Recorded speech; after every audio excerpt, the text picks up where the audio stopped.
I never thought I'd be standing here before you all, telling this story. But some burdens get too heavy to carry alone. 20 years ago, I was Martha Sullivan, beloved third-grade teacher at Lincoln Elementary, pillar of this very community. Then I became invisible. For 3 years, you walked past me on the streets, averting your eyes. I was the woman with matted gray hair sleeping in the park, the woman who scratched her scalp until it bled. What the doctors found beneath my hair that day silenced an entire emergency room. What happened afterward changed everything I believed about human nature, about forgiveness, about second chances.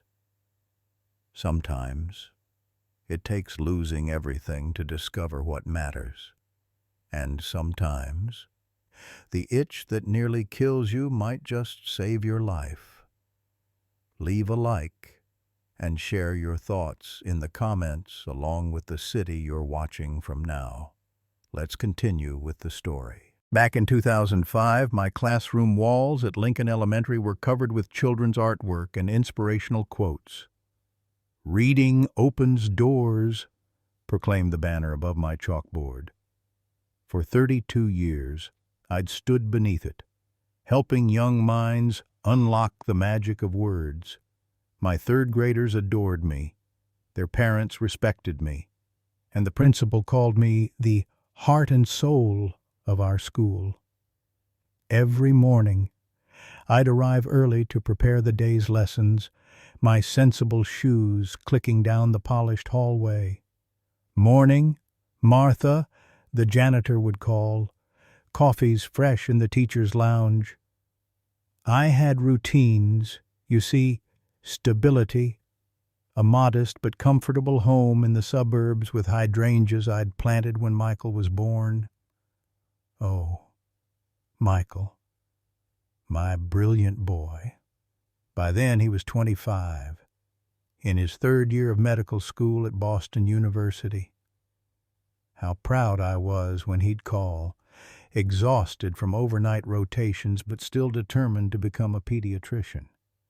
"Just like you, Mom," he'd say. Helping kids, just in a different way. My heart would swell at those words. Weekends were for church, volunteering at the literacy center, and Sunday dinners when Michael could make it. People knew me Martha Sullivan with her perfect penmanship and homemade apple pies at every school function, the woman who'd raised a fine son on her own after Henry died when Michael was just 7. I had savings, pension plans, a drawer full of handmade Mother's Day cards spanning decades. I'd helped shape hundreds of young lives, and in return, they'd shaped mine.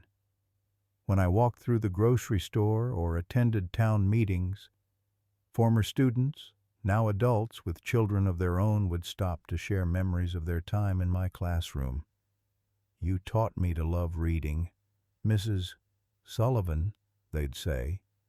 Or, "I became a teacher because of you." I never imagined it could all disappear. That one day those same people would cross the street to avoid me, pretending not to recognize the homeless woman whose unwashed hair concealed a nightmare. How quickly dignity can be stripped away. How swiftly one can become invisible. Tommy Matthews joined my class mid-year, a small boy with watchful eyes and shoulders that hunched as if expecting a blow. His father had just won primary custody after a bitter divorce. "He's behind in reading," the principal warned me. "Way behind. Father says he's just lazy." But I'd taught long enough to recognize the signs. Within a week, I'd arranged testing that confirmed my suspicions: dyslexia. When I called a meeting with Mr. Matthews to discuss specialized help, he dismissed the results. "My son's not retarded," he snapped, the word making me wince. His mother babied him. He just needs discipline. Despite his father's resistance, I began staying after school with Tommy 3 days a week.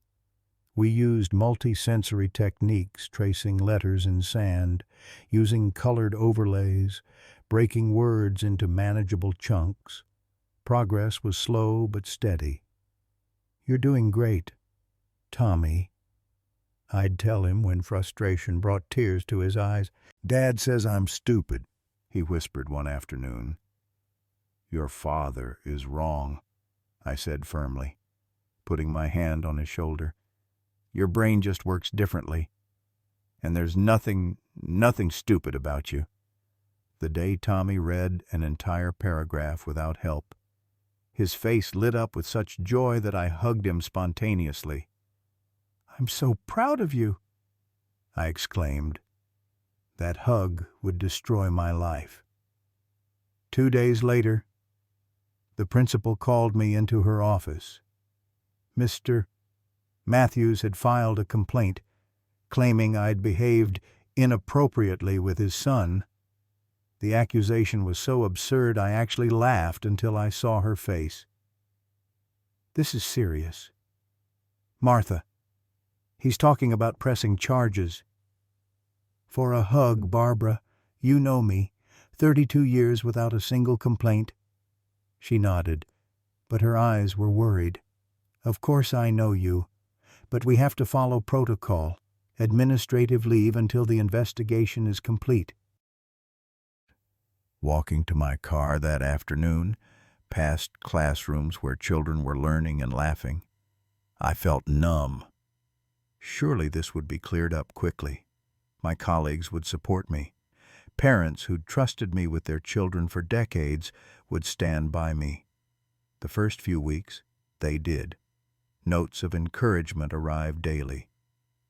"We know your character," wrote one mother. "This will pass." But Mr. Matthews wasn't satisfied with an internal investigation. He went to the police, embellishing his accusations. He told reporters his son had finally revealed the truth about ongoing inappropriate touching. Words like predator and grooming appeared in newspaper articles beside my name and photograph. Soon the notes stopped coming. Friends called less frequently. Parents who'd smiled warmly at school functions now avoided eye contact at the grocery store.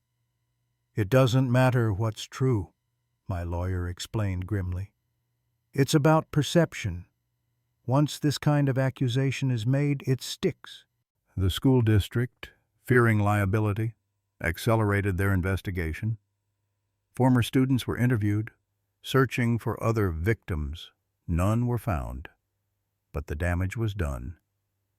Parents were withdrawing their children from my class, unwilling to take chances. 3 months into my administrative leave, the district offered a deal: resign quietly with partial pension or face termination proceedings. My union representative advised taking the deal. "Even when you're cleared, Martha, there will always be whispers. You'll never teach in this district again." The police investigation continued for months. I depleted my savings on legal fees. Even when the charges were finally dropped for lack of evidence, the shadow remained. The worst blow came from Michael. My son, my pride and joy, had initially been supportive. "This is ridiculous. Mom, everyone knows you." But as the accusations grew more lurid in the press, his calls became less frequent, his manner more reserved. "Do you believe me?" I asked him directly, 6 months into the nightmare. His hesitation lasted only seconds, but it broke something essential between us. "I want to," he said finally. "But they're saying Tommy described things in detail. Why would a child make that up? Because his father told him to." I cried. "Michael, You know me. I've devoted my life to children. I know. Mom, I need some time. He stopped coming for Sunday dinners. When I called, he was always too busy with medical school. Eventually, he changed his number. The son I'd raised alone, nurtured through every childhood illness and adolescent heartbreak, had chosen doubt over faith in me. That betrayal hurt worse than all the rest combined. By the following spring, my modest savings were gone. Legal bills had mounted despite the dropped charges, and my partial pension barely covered utilities and food. When the bank foreclosed on my home of 27 years, I packed what I could into my aging Toyota. The rest photo albums, books, furniture that had witnessed Michael's first steps went to storage, then to auction when I couldn't make the payments. I lived in my car at first, parking in different lots each night, washing in gas station bathrooms. I applied for jobs: cashier, receptionist. Anything but my name had been in the papers. A quick Google search revealed the accusations. Never mind that charges were dropped. "We've gone with another candidate," became a familiar refrain. By winter, my car had been repossessed. The homeless shelters were overcrowded, particularly for older women. I found myself truly homeless at 53, sleeping on park benches when weather permitted, in church doorways when it didn't. Former students, now adults, sometimes walked past without recognition, or worse, with a flicker of recognition followed by averted eyes. Parents who'd once trusted me with their children crossed the street to avoid me. One bitterly cold February night, huddled in the doorway of what had once been my bank, I heard familiar voices. A group of teachers from Lincoln Elementary, heading home from what must have been a staff dinner. Among them was Barbara, my former principal. "Barbara," I called, stepping forward. "It's Martha." The group paused. I saw the shock in their faces, the uncomfortable glances exchanged. Barbara stepped forward. "Martha," she said softly, Are you okay?" "I've been better." I tried to smile. "I was wondering if any of you might be able to help, just temporarily. Maybe a couch to sleep on until I can—" "I'm sorry." Barbara interrupted, her expression pained. "I can't. We can't get involved. You understand?" I didn't understand. Not really.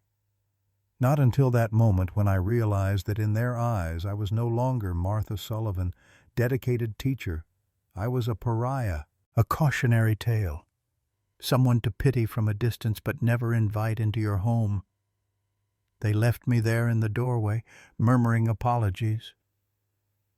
That night, as temperatures dropped below freezing, something inside me froze as well.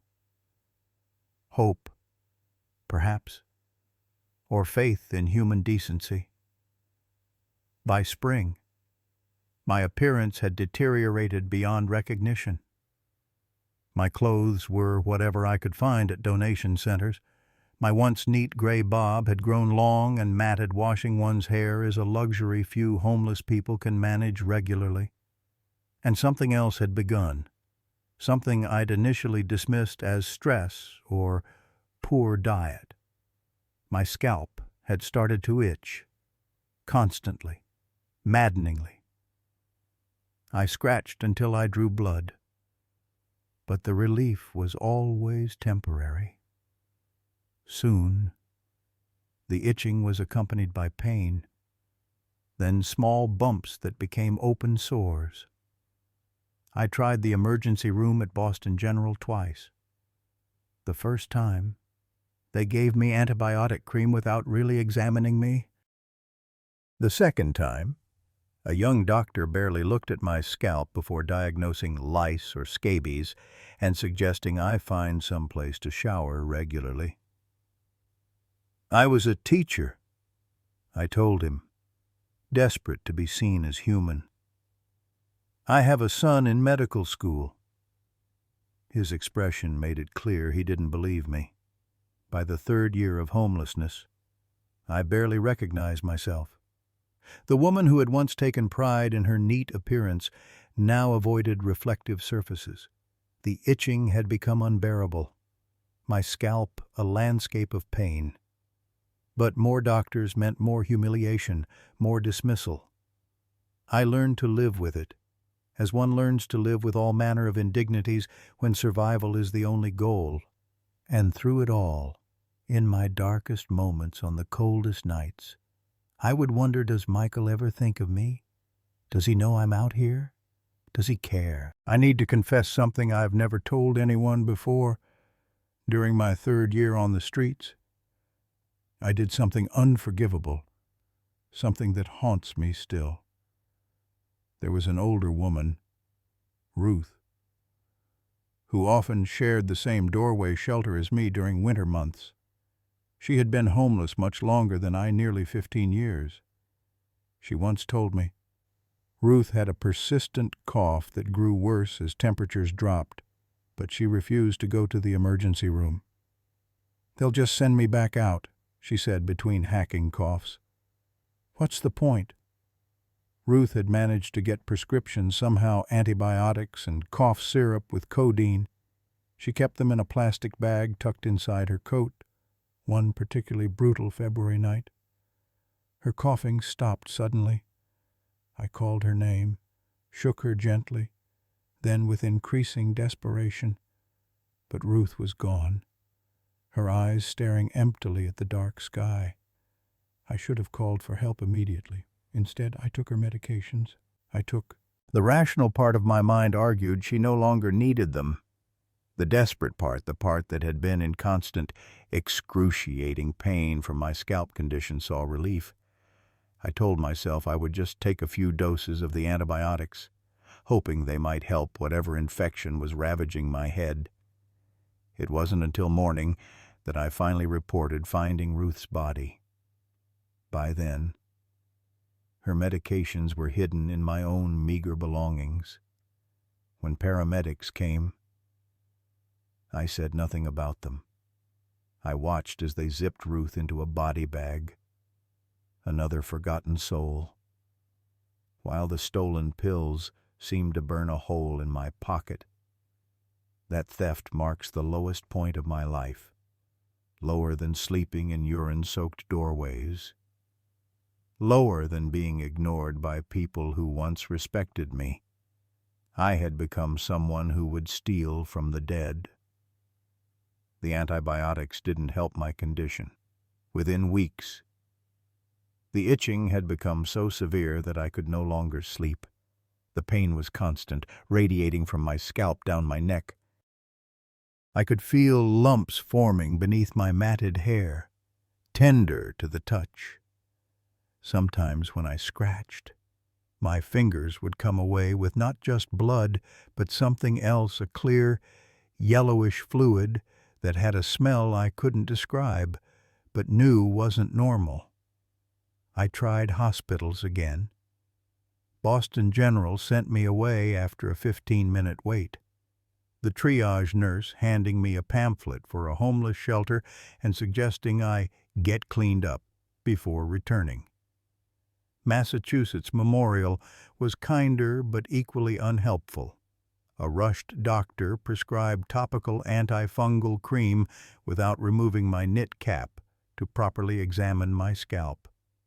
"It's probably just severe dandruff exacerbated by poor hygiene," he said, already moving toward the door to see his next patient. "Try to wash your hair when you can." The irony wasn't lost on me. I had once been meticulous about personal hygiene. Now I was being dismissed because I couldn't maintain it. The few public facilities available to homeless people were often dangerous, particularly for women. The shelters were overcrowded, with showers available only on certain days, often with lines so long the hot water ran out before your turn came. By summer, the pain had become so intense I could barely function. I stopped panhandling. The sun on my head was unbearable. I retreated to shadowed alleys during daylight hours, emerging only after dark to search for food in restaurant dumpsters. Even then, the itching never ceased. I would scratch until my fingernails came away bloody, but the relief lasted only seconds. One morning, after a night of relentless pain that left me weeping, I found myself outside St. Mary's Free Clinic. I'd heard other homeless people mention it, a place where volunteer doctors treated the uninsured with dignity, where they wouldn't rush you out the door or assume the worst because of your appearance.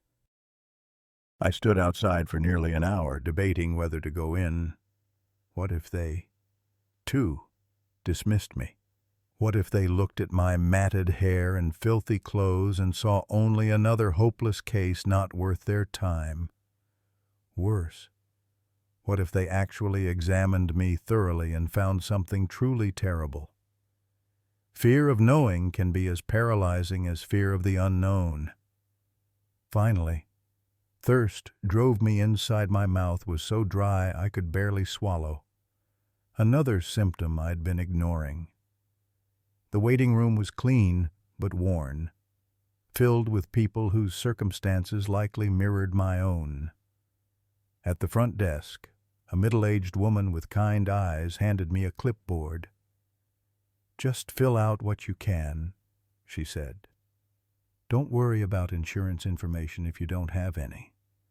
I stared at the form, my once elegant handwriting now shaky. Name, address, medical history. Under address, I wrote N.A. Under emergency contact. I hesitated. For a moment, I considered writing Michael's name, but I couldn't remember his phone number. He'd changed it years ago. And even if I could, would he come if called? I left it blank. When the nurse called Martha Sullivan, I almost didn't respond. It had been so long since anyone had addressed me by name rather than ma'am or hey you, or simply being ignored altogether. I stood on unsteady legs and followed her to an examination room. "What brings you in today?" she asked, her tone professional but not unkind. "My head," I whispered, my voice hoarse from disuse. "It's been itching for months, years, maybe. And the pain." She nodded, making notes. "We'll have the doctor take a look. Can you remove your cap?" I reached up with trembling hands. The knit cap had been stuck to my scalp in places, and removing it sent fresh waves of pain radiating through my head. The nurse's expression didn't change, but her eyes widened slightly. "How long has it been since you were able to wash your hair, Ms. Sullivan?" "I don't remember," I admitted. "The shelters." "It's difficult." She nodded again. "I understand. The doctor will be in shortly." Left alone in the examination room, I caught a glimpse of myself in the small mirror above the sink. I barely recognized the woman staring back, hollow-cheeked, eyes sunken and wary, skin weathered beyond my years. My hair, once my pride with its thick silver waves, was a matted mass. Sections fused together in what I'd later learn were called plica polonica, severe mats that can form when hair isn't washed or combed for extended periods. But it was the raw, oozing patches visible through the hair that truly frightened me. Even to my untrained eye, they looked infected, angry. When the doctor entered, a woman perhaps 10 years younger than me, with auburn hair pulled back in a practical ponytail. She introduced herself as Dr. Catherine Winters. Her handshake was firm, her gaze direct. She treated me like a person, not a condition. "Ms. Sullivan, I'm going to examine your scalp now. I'll need to touch your head, and it might be uncomfortable. Please tell me if the pain becomes too much." As her gloved hands gently began to part sections of my matted hair, I steeled myself for the usual quick assessment followed by platitudes. Instead, she took her time, methodically examining every accessible part of my scalp. Occasionally, she would make a small sound, not quite a gasp, but a sharp intake of breath. "How long have you been experiencing these symptoms?" she asked, her voice carefully neutral. "The itching started maybe 3 years ago. The pain and whatever's happening now, that's been getting worse for about a year." She stepped back, removed her gloves, and sat on the small stool to face me directly. "Ms. Sullivan, I'm concerned about what I'm seeing. I'd like to bring in a colleague for a second opinion, and we'll need to take some samples for testing. Would that be all right with you?" I nodded, a knot forming in my stomach.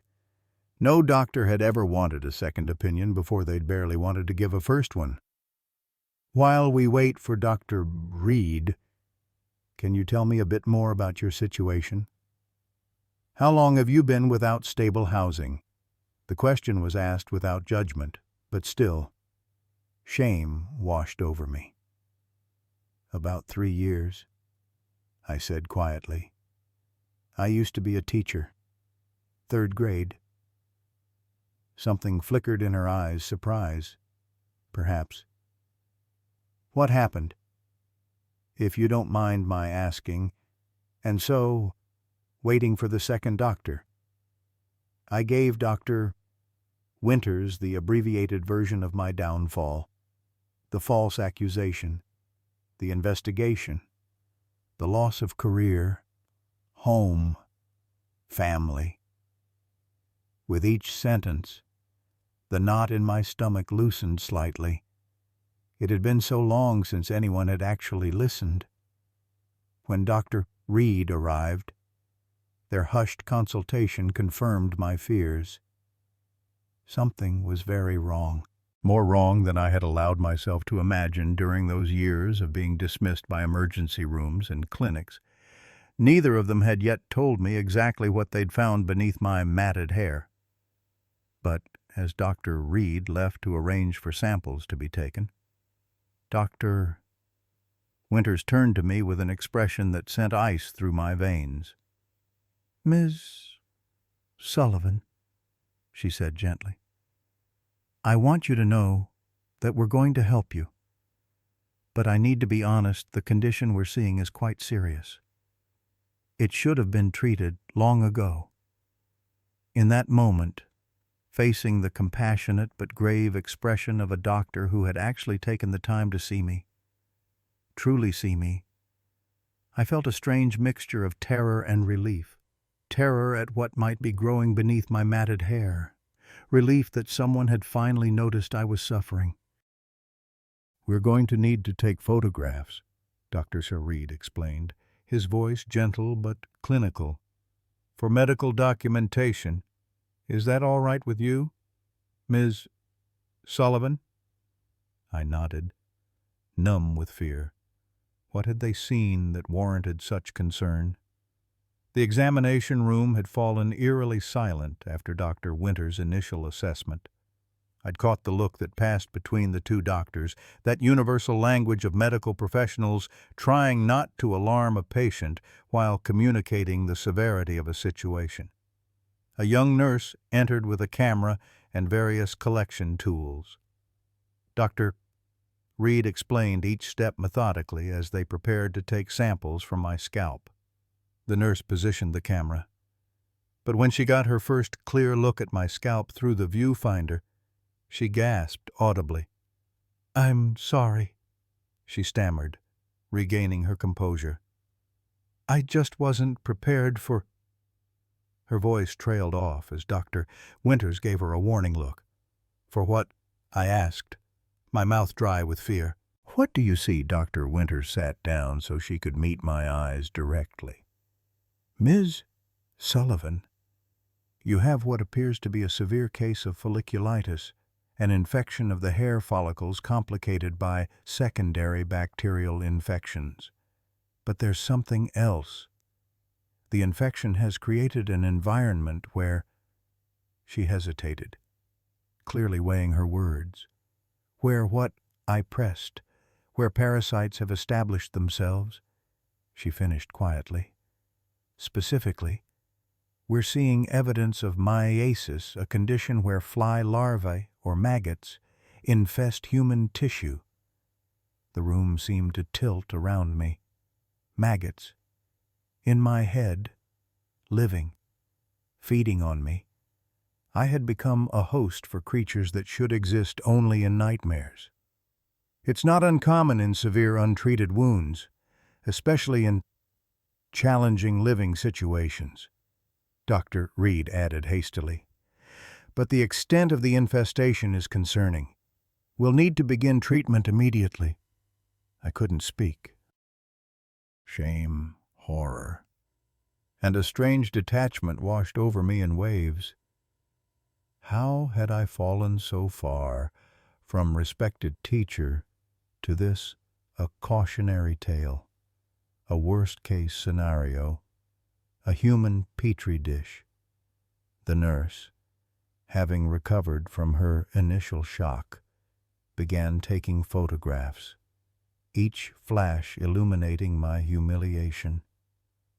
I closed my eyes, tears seeping from beneath my lids. This, then, was rock bottom, becoming a medical curiosity, a case study in neglect. "Jessica, please call the hospital," Dr. Winters directed the nurse. "Ms. Sullivan will need admission for treatment. This is beyond what we can manage here at the clinic." Jessica nodded and stepped out, leaving me alone with the two doctors. "I can't afford a hospital," I whispered. "I don't have insurance. St. Mary's has an arrangement with Boston General for emergency cases," Dr. Winters explained. "The clinic covers initial costs, and there are programs for uninsured patients. Please don't worry about that right now." "Don't worry about money when there are creatures living in my head," I thought hysterically. The surreality of the moment was overwhelming.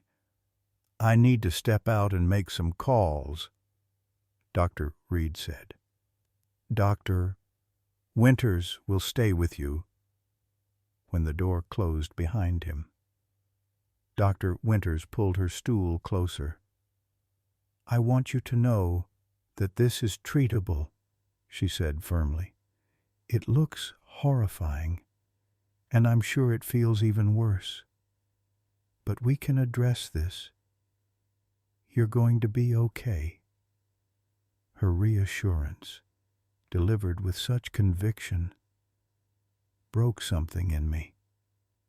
I began to sob great, heaving cries that seemed to come from someplace deeper than my diaphragm. 3 years of stoic endurance collapsed in an instant. "I was a teacher," I kept saying between sobs. "I had a life, a son." Dr. Winters handed me tissues and simply waited, allowing the storm to pass. When my breathing finally steadied, she spoke again, her voice thoughtful. "You mentioned you taught 3rd grade." "Where was that?" "Lincoln Elementary," I replied, confused by the change in subject.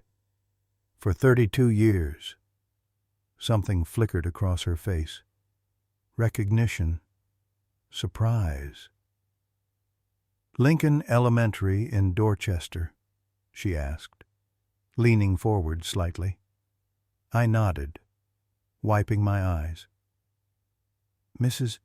Sullivan, she breathed, her professional demeanor slipping for the first time.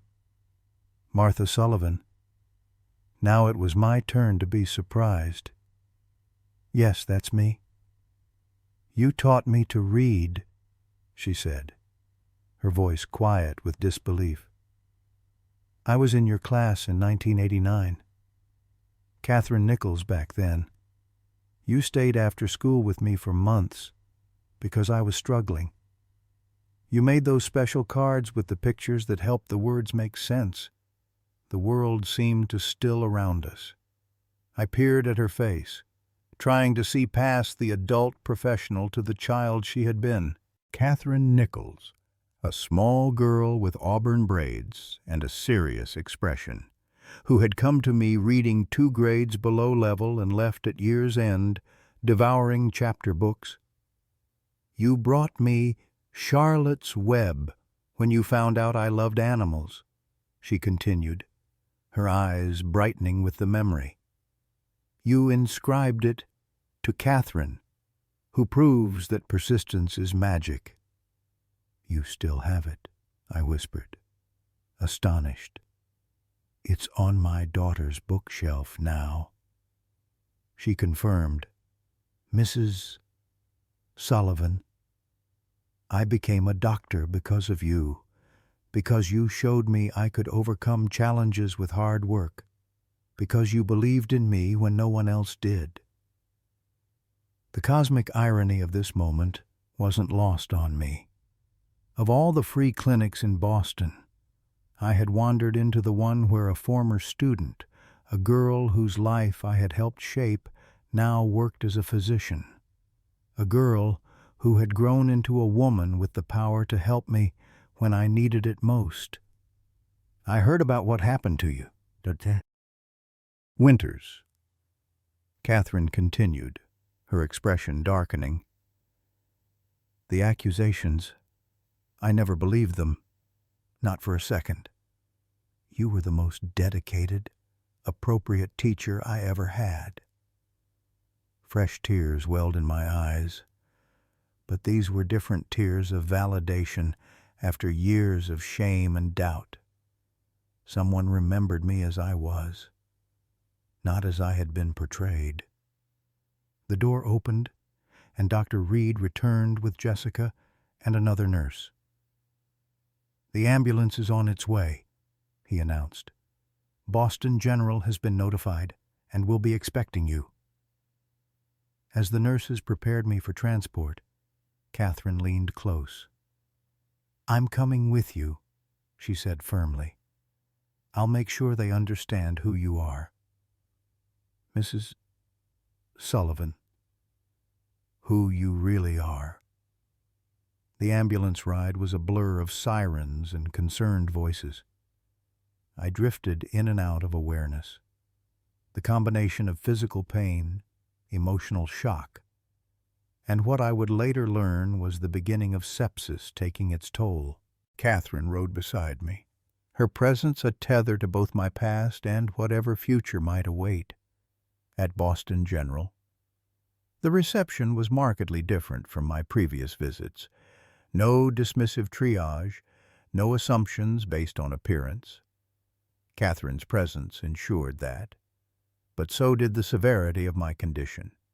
I was immediately taken to a treatment room where a team of specialists assembled. The lead physician, a dermatologist named Dr. Lowell, examined my scalp with expressions that ranged from clinical interest to barely concealed horror. We need to begin debridement immediately, he announced after his examination, and start broad-spectrum antibiotics for the systemic infection. Debridement, I asked weakly.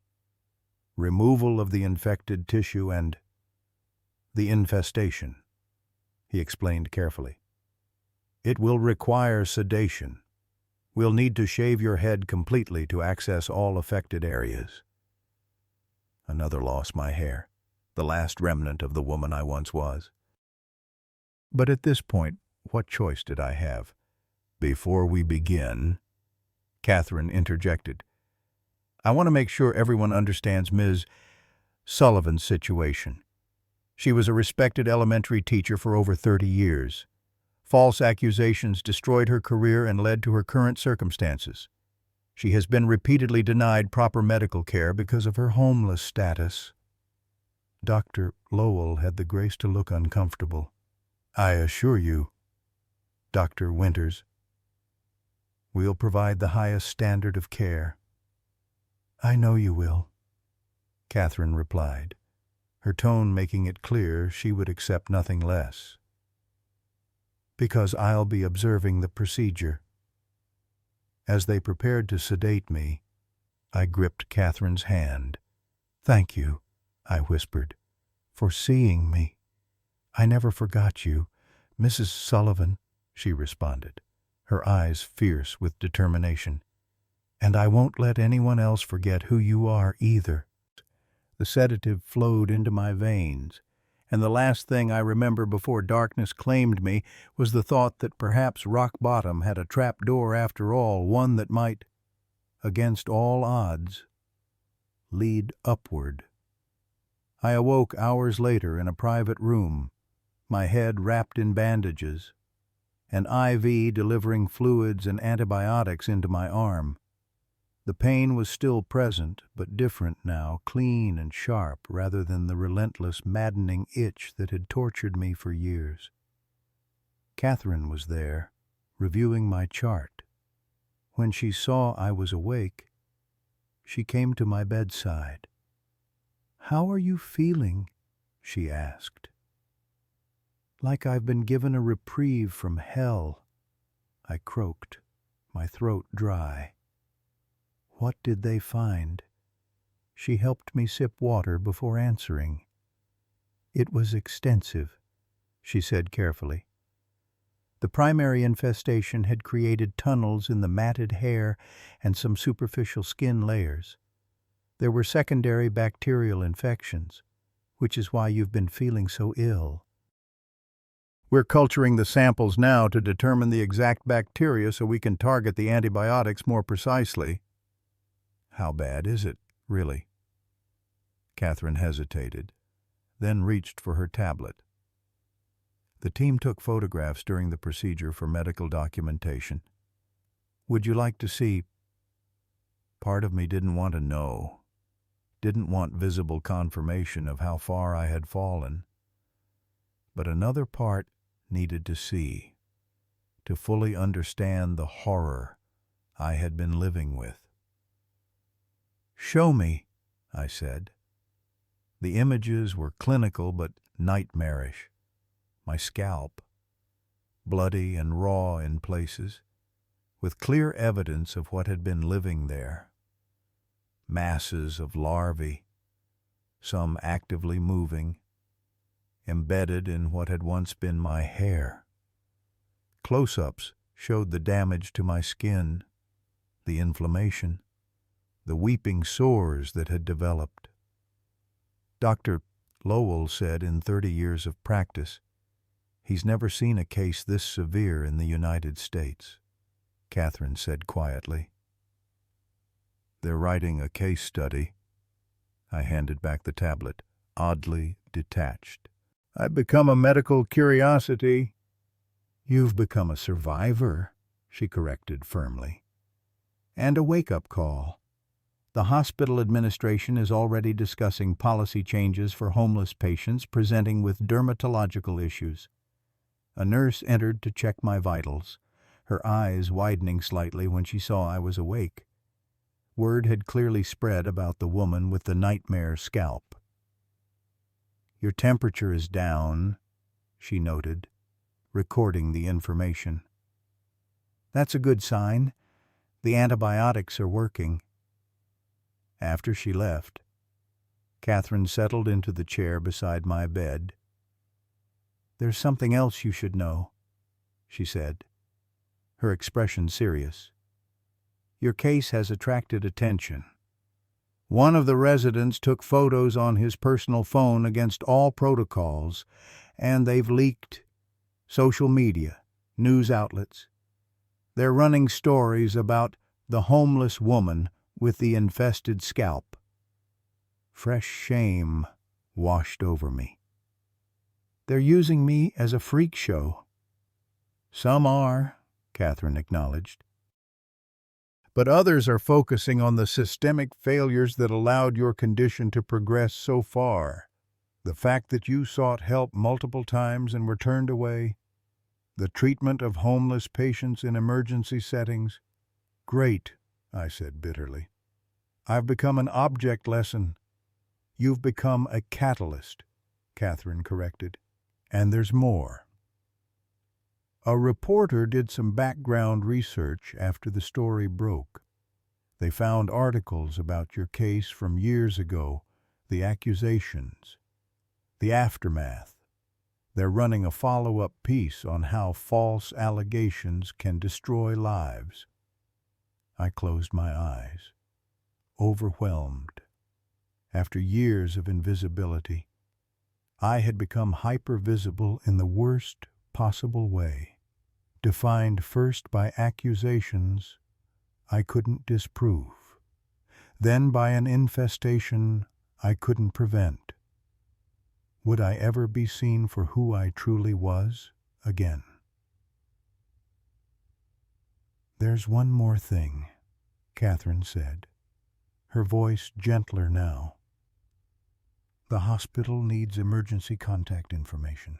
Is there anyone I can call for you? Any family? Michael's face flashed in my mind, not as I had last seen him, distant and doubtful, but as the little boy who had once believed his mother hung the moon, the young man who had wanted to help children, just as I had. My son, I whispered. Michael Sullivan. He's a doctor now, or should be. He was in medical school at Boston University the last time we spoke. Catherine nodded. I'll see what I can find out. As she rose to leave, a thought struck me. Catherine, I called, stopping her at the door. Why did you believe me about the accusations? I mean, everyone else. She turned back, her expression thoughtful. Because I knew you, she said simply. Really knew you. And because I've seen how quickly people can turn on someone once an accusation is made, regardless of evidence. After she left, I lay in the unfamiliar comfort of clean sheets and proper medical care, contemplating the strange twist of fate that had brought me to this moment. Rock bottom had indeed been a turning point, but not in the direction I had feared. For the first time in years, I allowed myself to feel a cautious, trembling emotion I had nearly forgotten hope. The hospital room was quiet, except for the steady beep of monitors and the occasional squeak of rubber-soled shoes in the hallway. I drifted between sleep and wakefulness, my mind floating through memories like autumn leaves on a stream. I remembered my classroom 20 years earlier, the smell of chalk dust and children's art supplies, the colorful alphabet stretched above the blackboard, the satisfying weight of a new picture book in my hands as I prepared for story time, the expressions on my students' faces when a difficult concept finally clicked into place. That moment of illumination I lived for as a teacher. Mrs. Sullivan. A young nurse's voice pulled me back to the present. Time for your antibiotics. As she adjusted my IV, I studied her face, probably mid-20s, with kind eyes and efficient movements. Were you good at reading in school? I asked suddenly. She looked surprised by the question. Actually, no. I struggled a lot. Dyslexia.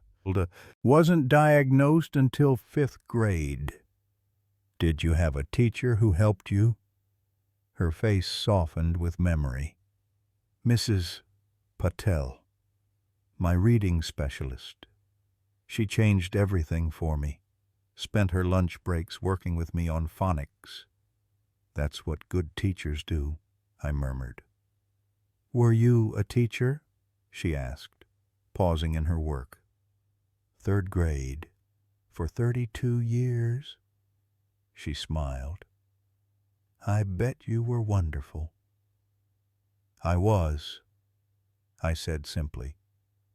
Not from pride, but from the certainty of knowing I had given my best to every child who passed through my classroom, including Catherine Nichols.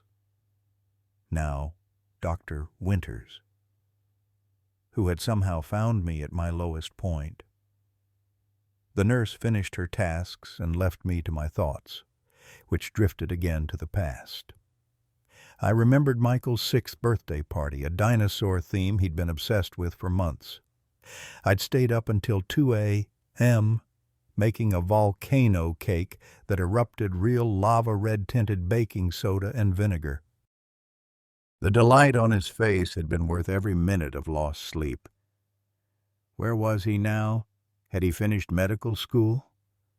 Was he practicing somewhere, perhaps with a family of his own? Did he ever think of me?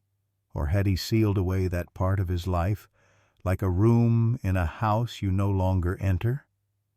A soft knock at the door interrupted my reverie. Catherine entered, her white coat exchanged for casual clothes, hair loose around her shoulders, off-duty but still here.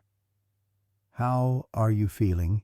she asked, settling into the visitor's chair. "Better than I deserve," I said honestly. "Any news about Michael?" She nodded, her expression careful. "I found him. He completed his residency in pediatrics last year. He's practicing at Children's Hospital here in Boston." My heart constricted. So close, all this time. "I haven't contacted him yet," she continued. "I wanted to check with you first." I closed my eyes, torn between longing and fear. What if he rejected me again? What if he took one look at what I had become and turned away in disgust? "I don't know," I whispered. "It's been so long." Catherine leaned forward. "Mrs. Sullivan, Martha. I can't predict how he'll react. But I do know that healing doesn't just happen to our bodies. Sometimes our hearts need treatment too." Before I could respond, Dr. Tuss Lowell entered for his evening rounds, accompanied by what seemed like a small army of residents, the teaching hospital routine I was now officially a case study. "Ms. Sullivan is showing remarkable improvement," Dr. Lowell announced to his entourage after examining me. The wound cultures identified Staphylococcus aureus as the primary bacterial pathogen, with secondary fungal involvement. "The targeted antibiotics are working well." He turned to me directly. "The debridement was extensive, but we're seeing healthy granulation tissue forming. With continued treatment and proper nutrition, I expect excellent healing." One of the residents raised his hand. "What's the prognosis for hair regrowth?" Dr. Lowell glanced at me apologetically before answering. "Some follicles were permanently damaged, but approximately 60–70% should recover with time. There will likely be scarring in certain areas." After answering more clinical questions, the group filed out, leaving me with Catherine again. The casual discussion of my case, the clinical assessment of my future appearance, it was all strangely detaching, as if the person they were discussing wasn't really me but some theoretical patient in a textbook. "They mean well," Catherine said, reading my expression. "Medical training sometimes makes us forget there's a person behind the condition." "I know something about that," I replied. 3 years of being seen as homeless woman rather than Martha Sullivan. She nodded thoughtfully. You know, I still have the progress reports you wrote for my parents. You said I had remarkable determination and would overcome any obstacle through sheer persistence. You saw something in me that others missed. Because I was looking, I said simply. Most people don't really look. A memory surfaced suddenly, Michael, at age 7, shortly after his father died. He'd stopped talking at school, his grief manifesting as selective mutism. His teacher had called me, concerned about his academic progress, suggesting he might need to repeat the year. He's not falling behind because he can't do the work, I'd explained. He's grieving. He needs time and support, not retention. I'd worked with him every evening, letting him express himself through writing and drawing when speaking felt impossible. By year's end, he was talking again, not as freely as before, but enough to move forward. I need to see Michael, I said suddenly, the memory crystallizing my decision. Whether he wants to see me or not, I need to try. Catherine squeezed my hand. I'll make the call tomorrow. That night, my dreams were a kaleidoscope of past and present. I was in my classroom, teaching, but my students kept changing Catherine as a child, Tommy Matthews, Michael at various ages. I looked down to find my teacher's manual replaced by a medical chart. When I touched my head, my fingers came away bloody. I woke gasping, disoriented in the dim hospital room.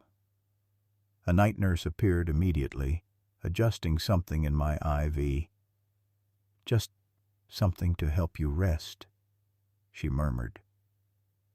Doctor's orders. As the medication took effect, I slipped into dreamless sleep. Morning brought a flurry of activity vital signs. Breakfast, wound care, more rounds with different doctors. My scalp was healing well. They all agreed. Though the process would be long, the bandages were replaced with lighter dressings, allowing me to truly see myself for the first time since admission. The bathroom mirror revealed a stranger, gaunt, pale, with hollow eyes and a patchwork scalp where stubble was beginning to emerge in some areas while others remained smooth and pink with new skin. I barely recognized myself. When Catherine arrived mid-morning, her expression was tense. I spoke with Michael, she said without preamble. My heart stuttered, and he was shocked. He said he'd been trying to find you for over a year, after he learned the truth about what happened at Lincoln Elementary. The truth, I repeated, confused. Tommy Matthews recanted his accusations when he was 16. Catherine explained gently. He told a school counselor that his father had pressured him to lie. By then, the damage to your career was done, but it did clear your name legally. I sat heavily on the edge of the bed, stunned. I never knew. Michael said he's been checking homeless shelters and hospitals periodically, but she hesitated. But I looked nothing like the mother he remembered. I finished for her. He wants to see you, Catherine continued. He's coming this afternoon. Panic surged through me. No, I can't. Not like this. I gestured at my ravaged appearance. Give me time to... To what? Catherine asked gently. To become someone other than who you are now, Martha. You survived something terrible, multiple terrible things. Your son needs to see that. To understand. Before I could protest further, a social worker named Ellen arrived to discuss discharge planning. Catherine excused herself, promising to return later. "You've made remarkable progress," Ellen began, "but you'll need continued medical care and stable housing for proper recovery. Do you have somewhere to go when you're discharged?" The question hit me like a physical blow. Of course I didn't. The streets awaited me, where keeping clean dressings on my healing scalp would be impossible, where infection would inevitably recur. "I thought not," Ellen continued when I didn't respond. "I've been working with Dr. Winters to identify options. There's a recovery housing program for medically vulnerable homeless individuals that has an opening. It would provide a private room, regular nursing visits, and case management services to help you find permanent housing." "I can't afford that," I said automatically. "It's subsidized," she explained. "And Dr. Winters has arranged for a special fund to cover any remaining costs." "A special fund?" Ellen smiled. "Several of your former students have started a GoFundMe after your story appeared in the news. It's raised over $30,000 so far." I stared at her, uncomprehending.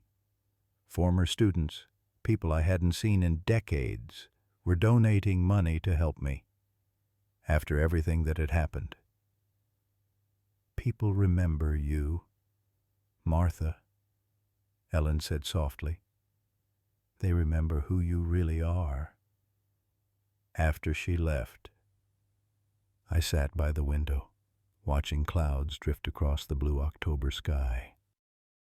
In my years on the street, I'd forgotten how to imagine a future.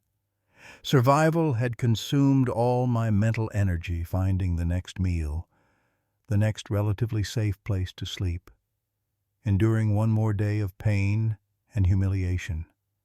Now, possibilities were unfolding before me like spring flowers.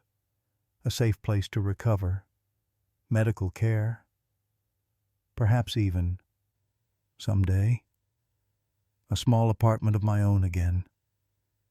And Michael, my son, wanted to see me. The thought filled me with equal parts longing and terror. What would he see when he looked at me? The mother who had read him bedtime stories and bandage-scraped knees, or a cautionary tale of how quickly one's life can unravel around 2:00. Catherine returned.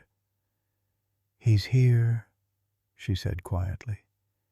"In the waiting area. Are you ready?" "No."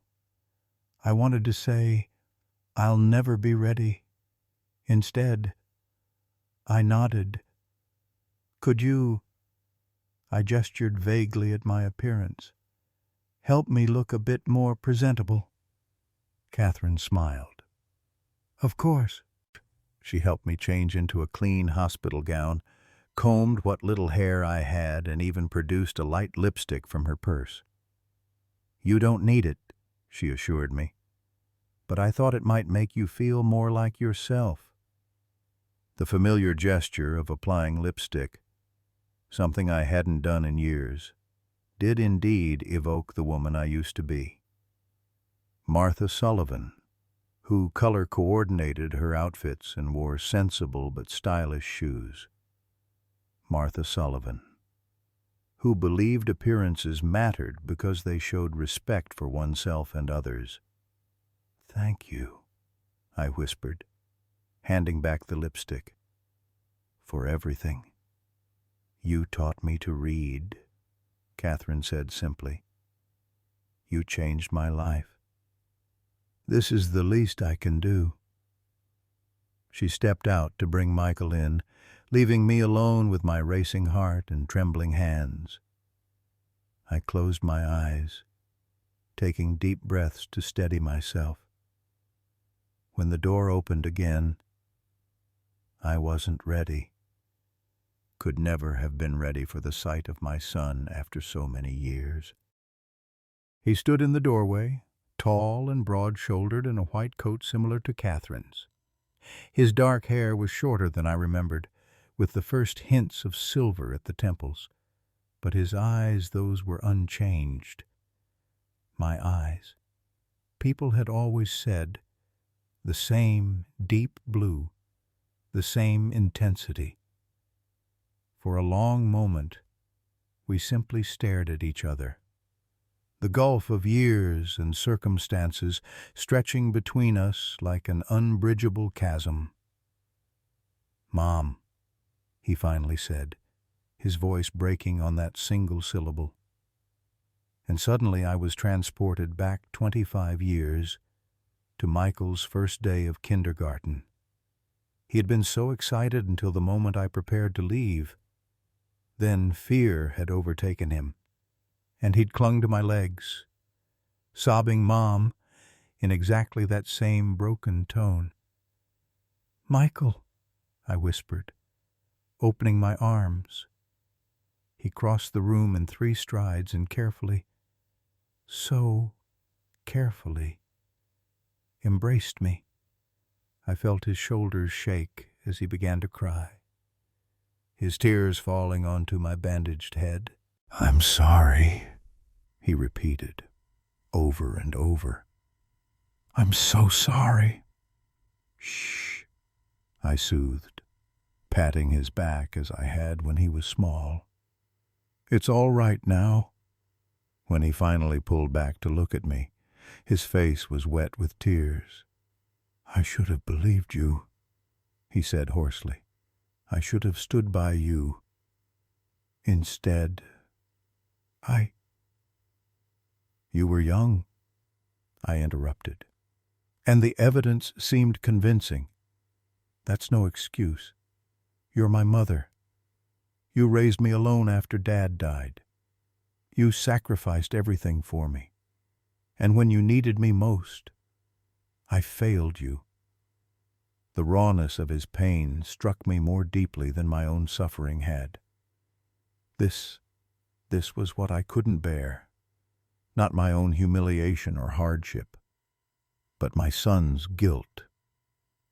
"Listen to me," I said firmly, taking his face between my hands as I had when he was a child in need of focused attention.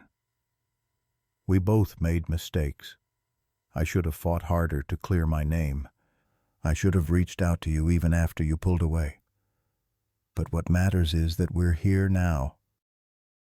He nodded, trying to compose himself.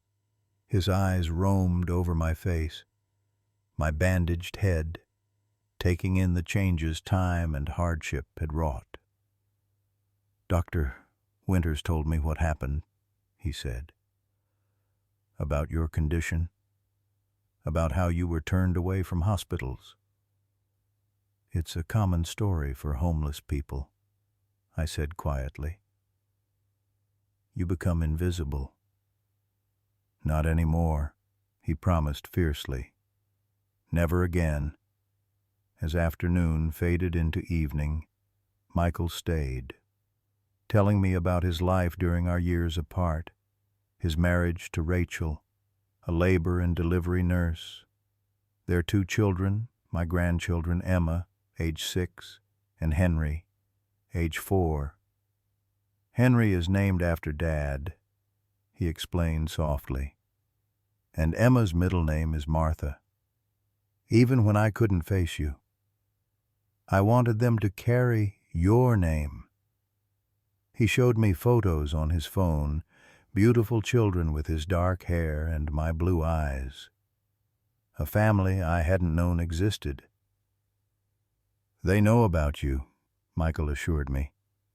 "We have your picture in our home. I've told them their grandmother was the best teacher in Boston." "Was?" I repeated, the word sharp-edged in my mouth. "Is," he corrected firmly. "You'll always be a teacher, Mom. It's who you are." As visiting hours came to an end, Michael prepared to leave with a promise to return the next day. At the door, he paused. "Rachel and the kids want to meet you," he said. "When you're ready." The thought of meeting my daughter-in-law, my grandchildren, of being seen by them in my current state, sent a wave of anxiety through me. But beneath that was a current of something stronger longing. "I'd like that," I said. "Maybe next week, when I'm a bit stronger." He nodded, relief evident in his expression. "I'll bring them as soon as you say the word." After he left, I lay awake despite my exhaustion, memories and possibilities swirling through my mind like autumn leaves in a whirlwind. The past and future colliding in this strange, liminal present where I was neither the Martha Sullivan I had been, nor yet the Martha Sullivan I might become. For the first time in years, I allowed myself to imagine a Christmas with family around me, a birthday celebrated with cake and candles rather than alone in a doorway. Ordinary moments that most people take for granted, but that had become as distant to me as the stars. Outside my window, Boston glittered in the darkness, the same city that had been both my home and my wilderness, the same streets I had haunted as a ghost of my former self. But now, perhaps, a place where I might forge a new life from the ashes of the old. A nurse came in for final checks, adjusting my IV and medication. "You've had quite a day," she observed, noting my chart.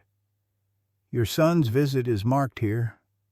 "Yes," I said, the word catching in my throat. My son came home. On my 5th day in the hospital, the fever returned with vengeful intensity. I woke drenched in sweat, my healing scalp throbbing with renewed pain. The nurse who came to check my vitals frowned at the thermometer reading 103.4. "I'm calling Dr. Lowell," she said, her previously cheerful demeanor replaced with efficient concern. Within the hour, my room transformed into a hive of medical activity. Dr. Lowell examined my scalp with gloved hands, his expression grim. "There's a secondary infection developing," he explained, removing sections of bandage to reveal angry red streaks extending from several wound sites. "Cellulitis, possibly advancing to sepsis. We need to adjust your antibiotic regimen immediately and possibly consider additional debridement." The words floated around me, their meaning partially obscured by the fog of fever. I understood enough to recognize the gravity infection spreading from my scalp to my bloodstream, potentially life-threatening if not controlled quickly. "Is Dr. Winters here?" I asked, my voice sounding distant to my own ears. "I've paged her," the nurse assured me. "She's on her way." They started a new IV with broader spectrum antibiotics, drew multiple blood samples, and increased my monitoring frequency. Through the haze of fever, I heard phrases like resistant strain and compromised immune system. Catherine arrived as they were preparing to take me for additional imaging. She spoke briefly with Dr. Lowell in the hallway before coming to my bedside, her expression carefully composed, but her eyes betraying concern. "We're going to get this under control," she said, squeezing my hand. "The CT scan will show us if there's any abscess formation we need to address." "Am I going to die?" I asked plainly, the fever stripping away my filters. "No," she answered with firm conviction. "Absolutely not. Not after everything you've survived." But as they wheeled me to radiology, I couldn't help wondering if this was to be my final chapter to come so close to redemption, only to have it snatched away by microscopic invaders multiplying in my blood. There would be a certain tragic symmetry to it. The woman who fought her way back from false accusations and homelessness, who reconnected with her son and discovered grandchildren she never knew existed, only to succumb to infection before experiencing any of the joy that might have awaited her. The CT scan was a blur of machinery and technicians' voices. Back in my room, the medical team hovered with increasing frequency. I drifted in and out of consciousness, each waking moment marked by new procedures, new medications, new worried faces. At some point, Michael appeared, his white coat replaced by civilian clothes, his expression that unique combination of professional concern and personal terror that only doctors experiencing a loved one's illness can manifest. "We're switching you to vancomycin," he explained, checking my newest IV bag. "It's our strongest option for resistant staph." "Will it work?" I asked, struggling to focus on his face through the fever haze. "It has to," he replied, with the same determination I'd heard in Catherine's voice. The Sullivan stubbornness, he'd inherited that from me. As evening approached, my temperature continued to rise despite ice packs and antipyretics. The red streaks on my scalp and neck multiplied and darkened. Dr. Lowell returned with a specialist in infectious disease, their hushed consultation at the foot of my bed punctuated by grim nods and furrowed brows. "We need to take you back to surgery," Dr. Lowell finally explained. "There's an abscess forming that wasn't visible on the initial debridement. We need to drain it and remove any remaining infected tissue." "Now?" I asked weakly. "Immediately," he confirmed. "The infection is moving faster than the antibiotics can control." As they prepared me for surgery, a strange calm settled over me. After 3 years of fighting for survival on the streets, scrounging for food, enduring weather extremes, living with the constant pain and itching in my scalp, the idea of surrendering to anesthesia held an almost welcome relief. Michael kissed my forehead before they took me away. "I'll be right here when you wake up," he promised. Fighting this together. The operating room was blindingly bright, a stark contrast to the dim corners and shadowed doorways that had been my nighttime refuges for so long. The anesthesiologist placed a mask over my face, instructing me to count backward from 10. 10, 9, 8. Darkness enveloped me. But it wasn't the peaceful void of anesthesia. Instead, I found myself in a dream landscape, or perhaps a fever hallucination of my classroom at Lincoln Elementary. The room was exactly as I remembered, with alphabet charts on the walls and tiny desks arranged in clusters. But it was empty of children, silent in a way that felt ominous rather than peaceful. I moved to my teacher's desk, drawn by the red grade book lying open upon it. Instead of student names and grades, each line contained a failure from my life. Failed to fight the accusations harder, failed to maintain contact with Michael, failed to seek medical help sooner, failed to maintain basic human dignity. As I stared at this ledger of my shortcomings, the classroom door opened. Tommy Matthews entered, not as the small boy I had taught, but as he would be now, a young man in his 20s. His expression was solemn as he approached my desk. "You should have known my father was lying," Dream Tommy said. "You should have protected yourself better."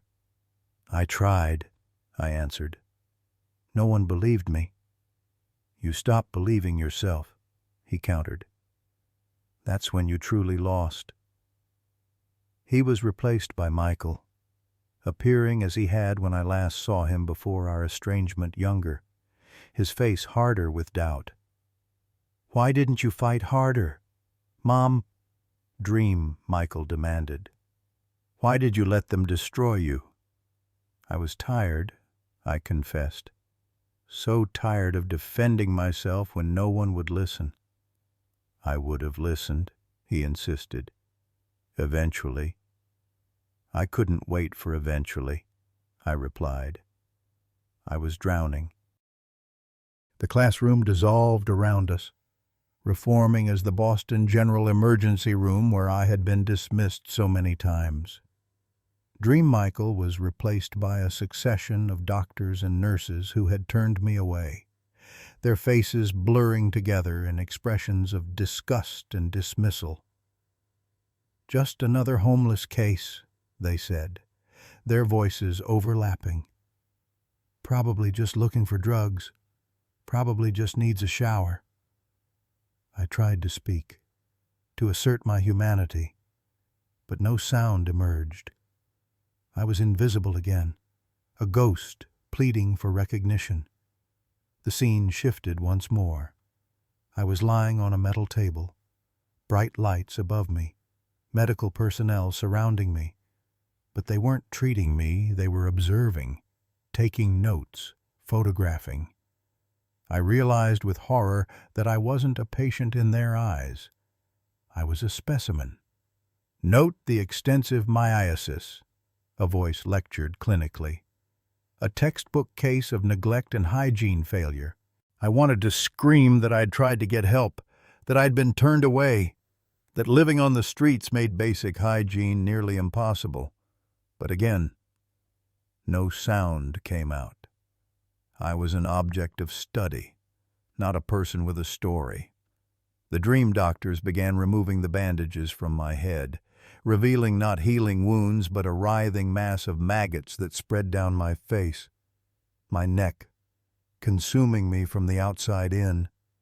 I felt no pain, only a terrible resignation. This was what I had become, food for creatures that fed on the dying and the dead. She's coding. A voice cut through the nightmare. BP's dropping, pulse ox 82 and falling. Reality and dream blurred as medical jargon filtered into my subconscious. I felt distant from my body, watching from above as a medical team worked frantically over me. Was this death? This detached observation of one's own crisis? Push another round of epi, someone ordered, and get 2 units of ONEG up now. I floated higher, the operating room shrinking below me. I should have been frightened, but instead felt only a profound peace. The pain that had been my constant companion for years, both physical and emotional, was absent. In its place was a weightlessness, a freedom I had forgotten could exist. Martha, stay with us. Martha. The voice was Catherine's, urgent and commanding. I felt a tug back toward the chaos below, a reluctance to return to the struggle. Mom, please. Another voice, Michael's, cracked with emotion. Don't leave us now. The combined pull of those voices, my former student, my son, created an anchor that slowly drew me back. The peaceful detachment receded, replaced by awareness of my body, the burn of medications entering my veins, the pressure of hands performing chest compressions, the invasion of a breathing tube down my throat. We've got rhythm, someone announced. BP's coming back up. Thank God, Michael's voice, shaky with relief. I tried to open my eyes, but couldn't. Tried to speak, but was prevented by the tube. All I could do was listen as they stabilized me, as they completed whatever surgical procedure had been interrupted by my near death. We got the abscess drained, Dr. Lowell's voice reported. Removed all visibly infected tissue. The rest will depend on the antibiotics and her own strength. She's strong, Catherine assured him. Stronger than anyone knows. Was I strong? I had survived homelessness, public humiliation, abandonment, and now septic shock. But survival alone doesn't equal strength. A cockroach survives a nuclear blast through blind biological imperative, not courage, true strength. I thought hazily as anesthesia reclaimed me, comes from choice, from deciding to continue when surrender would be easier, from maintaining humanity when circumstances conspire to strip it away. Had I been strong by those measures, I wasn't sure. But I had survived to ask the question, and perhaps that was answer enough for now. I next awoke in the ICU, surrounded by monitors and equipment. A nurse noticed my open eyes and approached immediately. "Welcome back, Ms. Sullivan," she said, checking various readings. "You gave everyone quite a scare." I tried to speak but discovered the breathing tube was still in place.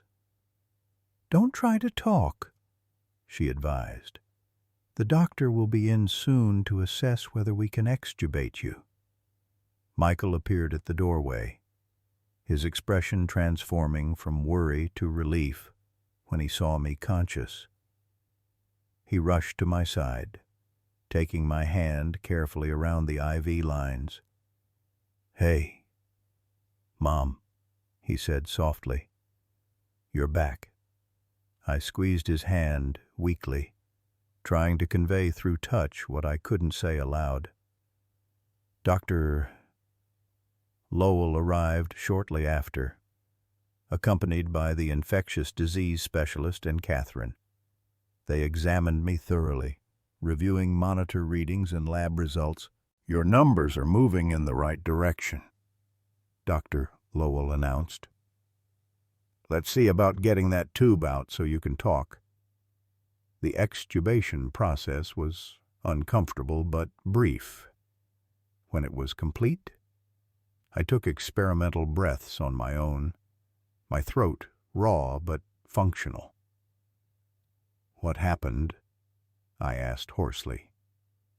"You developed septic shock during surgery," Dr. Lowell explained. "Your heart stopped for approximately 2 minutes before we resuscitated you. The good news is that we successfully removed the abscess and all infected tissue. The latest cultures show the new antibiotic regimen is effective against the strain of staphylococcus you're fighting." "You died, Mom," Michael said bluntly, his physician's composure cracking. "For 2 minutes. You were gone." I remembered the floating sensation, the peace of detachment. Had that been death? Or merely the hallucination of an oxygen-deprived brain? "I heard voices," I whispered. "Yours and Catherine's. You called me back." Michael's eyes filled with tears. Catherine, standing behind him, placed a steadying hand on his shoulder. "The next 24-48 hours will be critical," Dr. Lowell continued, giving us a moment to compose ourselves. "But I'm cautiously optimistic. You've shown remarkable resilience, Ms. Sullivan." After they left, Michael pulled his chair closer to my bed. "I thought I'd lost you again," he said quietly, "after just finding you." "I'm still here," I assured him, my voice barely audible but determined. "Still fighting?" He smiled tremulously. "That's the Mom I remember." The following days in ICU blurred together in a haze of monitoring, medication adjustments, and gradual improvement. I progressed from critical to stable condition, from requiring supplemental oxygen to breathing room air. The wound on my scalp began showing healthy granulation tissue, the first stage of proper healing. What remained crystal clear amidst the medical fog were the visitors. Michael came daily, sometimes accompanied by Catherine, sometimes alone. He brought photos of his children, my grandchildren, and told me stories about their personalities, their habits, their latest adventures. "Emma is stubborn like you," he said with a smile. "Once she decides to do something, there's no talking her out of it. And Henry, sensitive, notices everything. He asks why the homeless man in the park doesn't have a house, why some kids come to school hungry. He feels things deeply. Like you did," I observed. "You were always so aware of others' feelings." Michael nodded, his expression softening with memory. "You taught me that, to notice people, to really see them." The irony wasn't lost on either of us that I, who had taught my son to truly see others, had become invisible to society, that he, who had learned that lesson well, had failed to see me when I needed it most. But recrimination served no purpose now. We were finding our way back to each other through the shared language of family, his children, our memories, the genetic traits that bound us across generations. On my third day in ICU, a nurse brought in a small television. "There's something on the news you might want to see," she said, turning it on and finding the right channel. The screen showed a reporter standing outside Boston General Hospital. "We're following up on the story that shocked Boston last week," she was saying. "Martha Sullivan, the former elementary teacher who was found at a free clinic suffering from a severe scalp infestation, has become the center of a larger conversation about health care for homeless individuals." The camera cut to Catherine, standing in her white coat outside the hospital entrance. "Ms. Sullivan's case represents a catastrophic failure of our healthcare system," she stated firmly. "She sought help multiple times at emergency rooms across the city and was repeatedly dismissed without proper examination. Had her condition been addressed when she first presented with symptoms, the extensive infestation and subsequent life-threatening infection could have been prevented." The reporter reappeared. "But this story has another layer. Sullivan was once a beloved third-grade teacher at Lincoln Elementary School, whose career was destroyed by accusations that were later recanted. Those false allegations led to her eventual homelessness. To my shock, the screen showed a school photograph of me from years ago, hair neatly styled, wearing the blue cardigan I'd favored for picture days, smiling confidently at the camera, the Martha Sullivan who had existed before everything fell apart. Former students of Ms. Sullivan have been coming forward to express support," the reporter continued. "A GoFundMe established for her medical expenses and future housing has raised over $50,000 in just 5 days." The nurse turned off the television, watching my reaction. "People care," she said simply. "Once they know the story." That was the crux of it, wasn't it? Once they knew the story. Once I was no longer just homeless woman, but Martha Sullivan, teacher, mother, victim of injustice.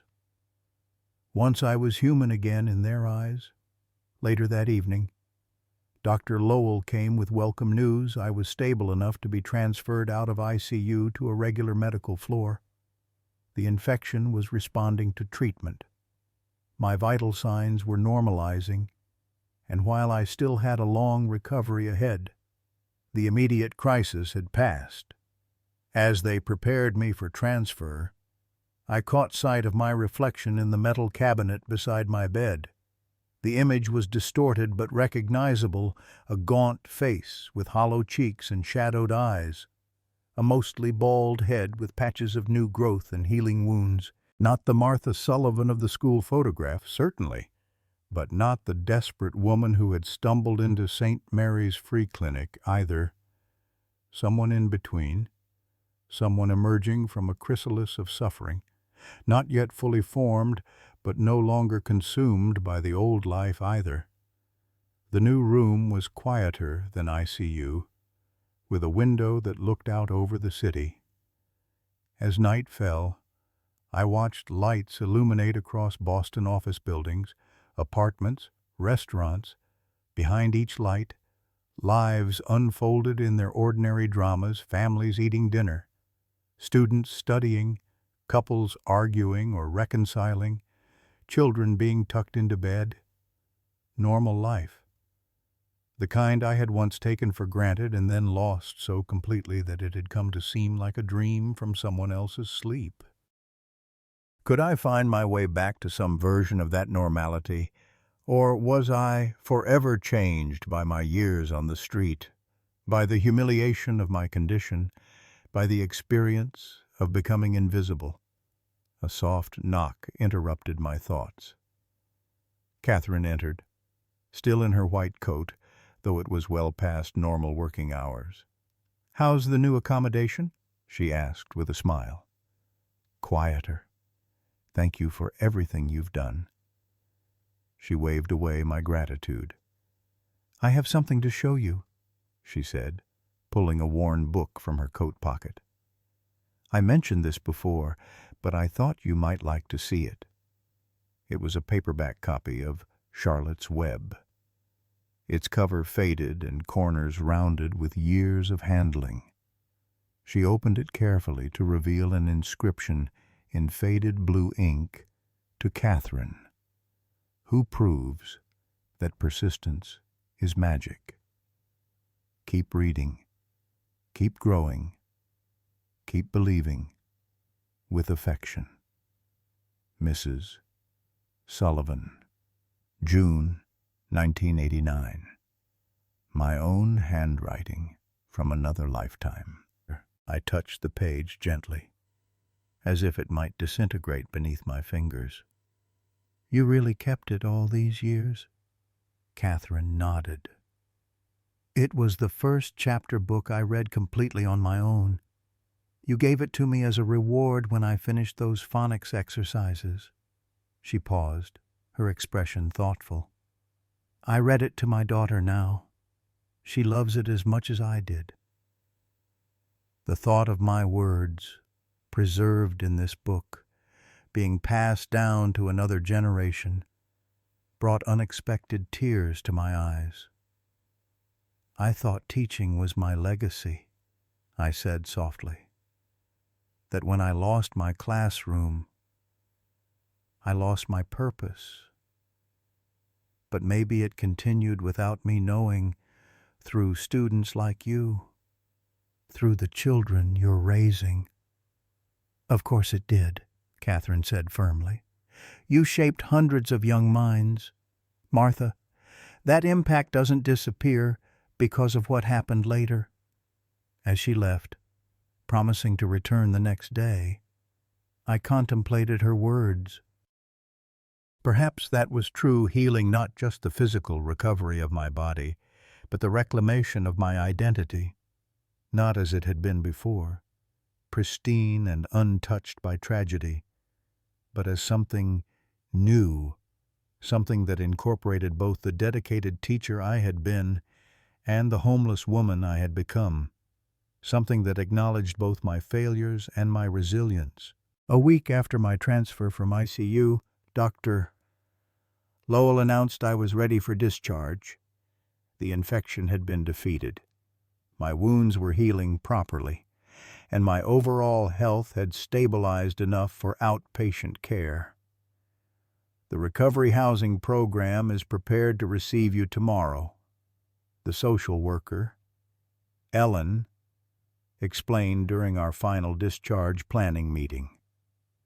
"You'll have a private room, daily nursing visits for wound care, and access to nutritional support."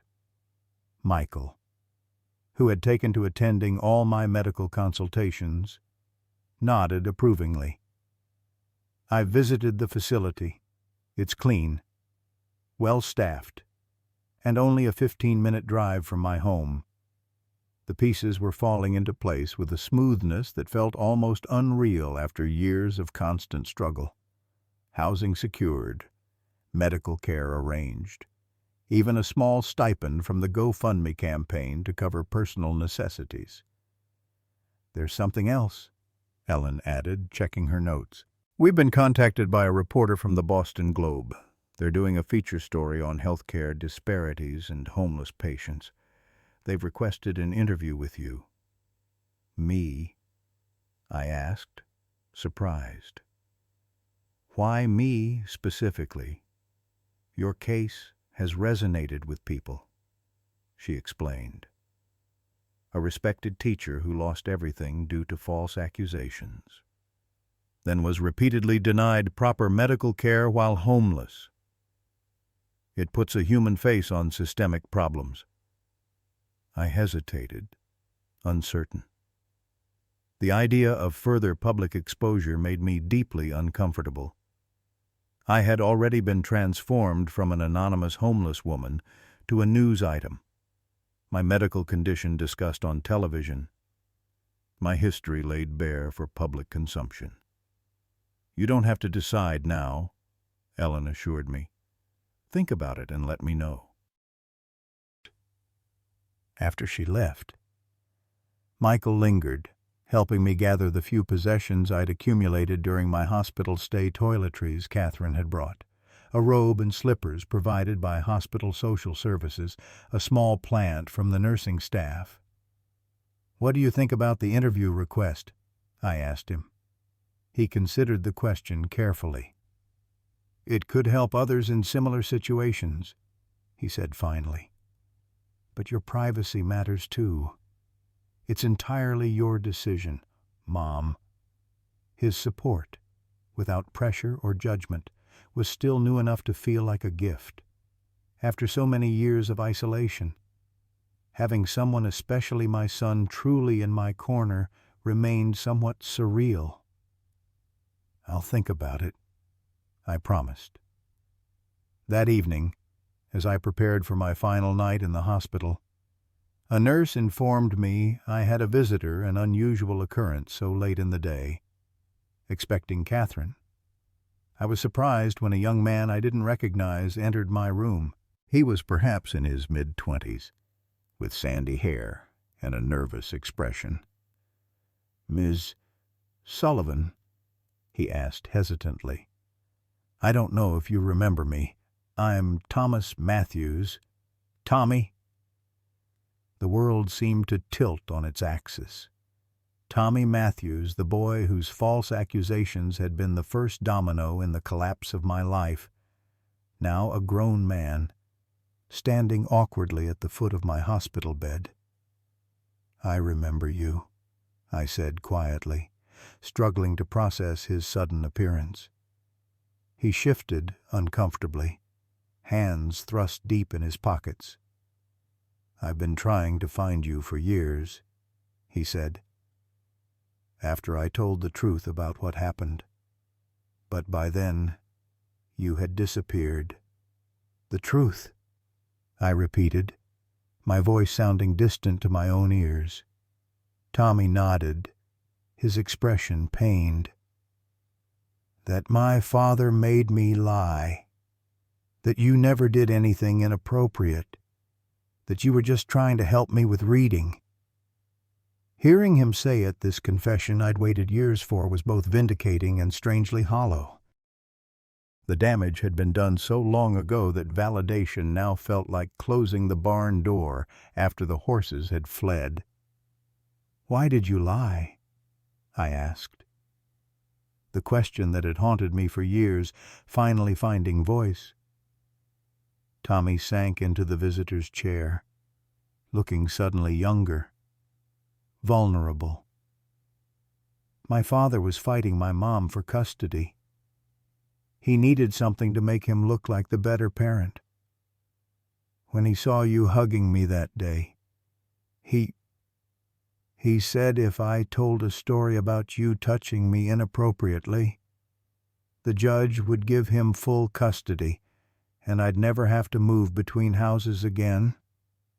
He paused, swallowing hard. I was 8. I didn't understand what I was accusing you of. Not really. I just knew it would make my dad happy and stop the fighting. Your father, I said carefully. He convinced you to destroy my life to win a custody battle. Tommy nodded miserably. When I got older and understood what I'd done, I tried to fix it. I told my school counselor the truth when I was 16. She reported it, and there was an investigation. My father denied everything, said I was confused or lying to protect you. But eventually, the district attorney believed me and officially cleared your name. I never knew, I said softly. By then, I was already on the streets. I know, he replied, his voice breaking. And now this. He gestured vaguely at my hospital surroundings, my bandaged head.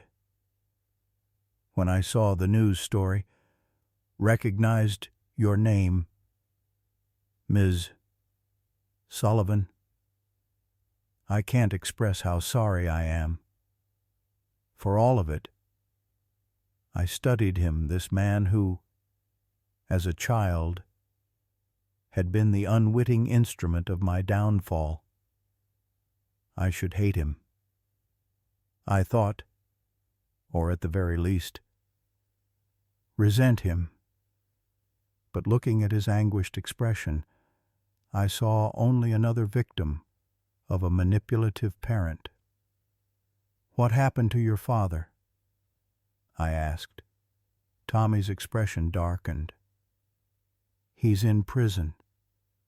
Not for what he did to you. There wasn't enough evidence for charges for what he did to other children, or... What do you mean?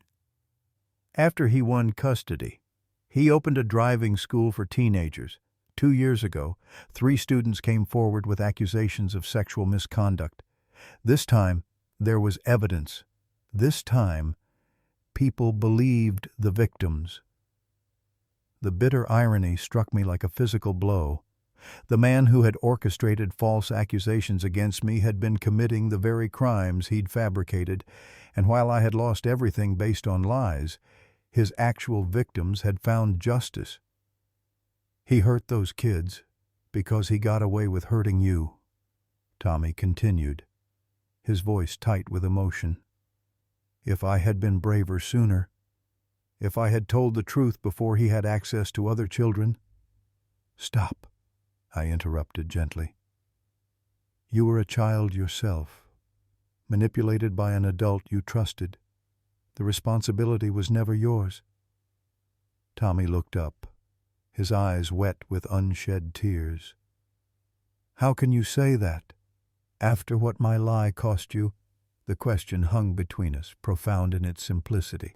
How indeed could I absolve him when his childhood words had triggered my descent into homelessness, isolation, and ultimately the medical nightmare that had nearly killed me? Yet the answer came with surprising clarity. Because holding on to blame doesn't heal anything, I said finally, for either of us. We talked for over an hour, Tommy filling in the gaps of what had happened after I'd left Lincoln Elementary, how the school had eventually acknowledged the false accusation but had done little to restore my reputation, how some parents and teachers had suspected the truth all along but had remained silent to protect the school's image. My mom believed you were innocent, Tommy told me. She tried to get me to recant earlier, but my father threatened her. When she pressed the issue, he got a restraining order, claiming she was trying to alienate me from him. As our conversation wound down, Tommy reached into his pocket and withdrew an envelope. I can never make up for what happened, he said, handing it to me. But I want you to know that I've been contributing to your GoFundMe, and this is a letter for you to keep my formal, written statement acknowledging the truth. You can use it however you want, legally, publicly, or just for yourself. The envelope felt substantial in my hands, the weight of truth finally documented. Official. Undeniable. "Thank you," I said simply. After Tommy left, I sat with the unopened envelope on my lap, contemplating the strange turns life takes. The boy whose lie had destroyed my career had grown into a man seeking redemption. The woman who had lost everything had found, if not restoration, then at least recognition of the injustice she had suffered. I was still sitting there, lost in thought, when a commotion in the hallway caught my attention. Raised voices, hurried footsteps, the squeak of rubber-soled shoes on linoleum. My door burst open without a knock, revealing Michael in evident distress. "Mom!" he exclaimed, crossing to my bedside in 3 quick strides. "Are you all right? The nurses said Thomas Matthews was here." "You know about Tommy?" I asked, surprised. Michael ran a hand through his hair, a gesture so reminiscent of his teenage self that it momentarily transported me back in time. "I've known for years," he admitted. "After he recanted, I tried to find you, but you had disappeared so completely." His voice trailed off, the old guilt resurfacing. "He came to apologize," I explained, indicating the envelope. "And to give me this, his written statement about what really happened." Michael stared at the envelope as if it might contain something volatile. "After all this time," he said softly, "after everything it cost you." "Us," I corrected gently. "It cost us both." He sank into the chair Tommy had vacated, his expression haunted. "I've replayed it 1,000 times in my head the moment you asked if I believed you. And I hesitated. That hesitation destroyed our relationship, and then to find out years later that the accusations were false." He shook his head, unable to continue. "Why didn't you tell me about Tommy's recantation when we first reunited here in the hospital?" I asked. "I was ashamed," he admitted. "Knowing I doubted you when you were telling the truth, it's the greatest regret of my life."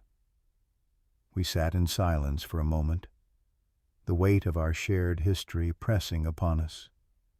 Then, slowly, I opened Tommy's envelope and removed several typed pages. The top page bore an official notary seal. "I, Thomas Matthews," it began, "do hereby attest that the allegations of inappropriate behavior I made against Martha Sullivan in 2005 were entirely false."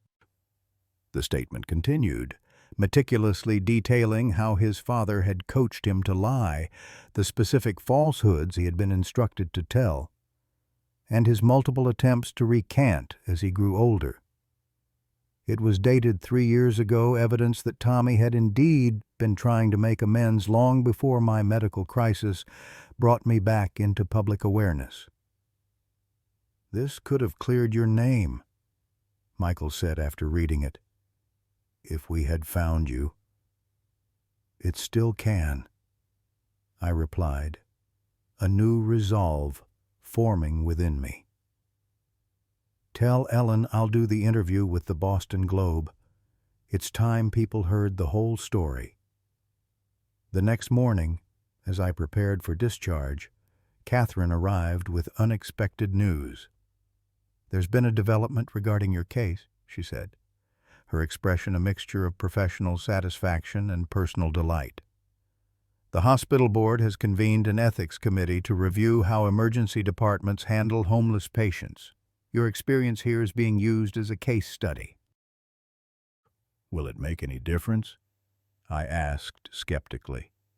It already has, she assured me.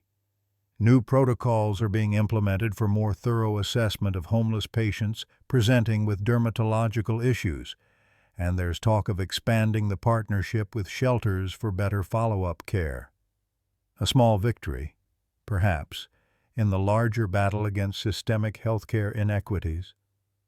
But the thought that my suffering might prevent someone else from experiencing the same neglect offered a measure of meaning to what had otherwise seemed senseless torment.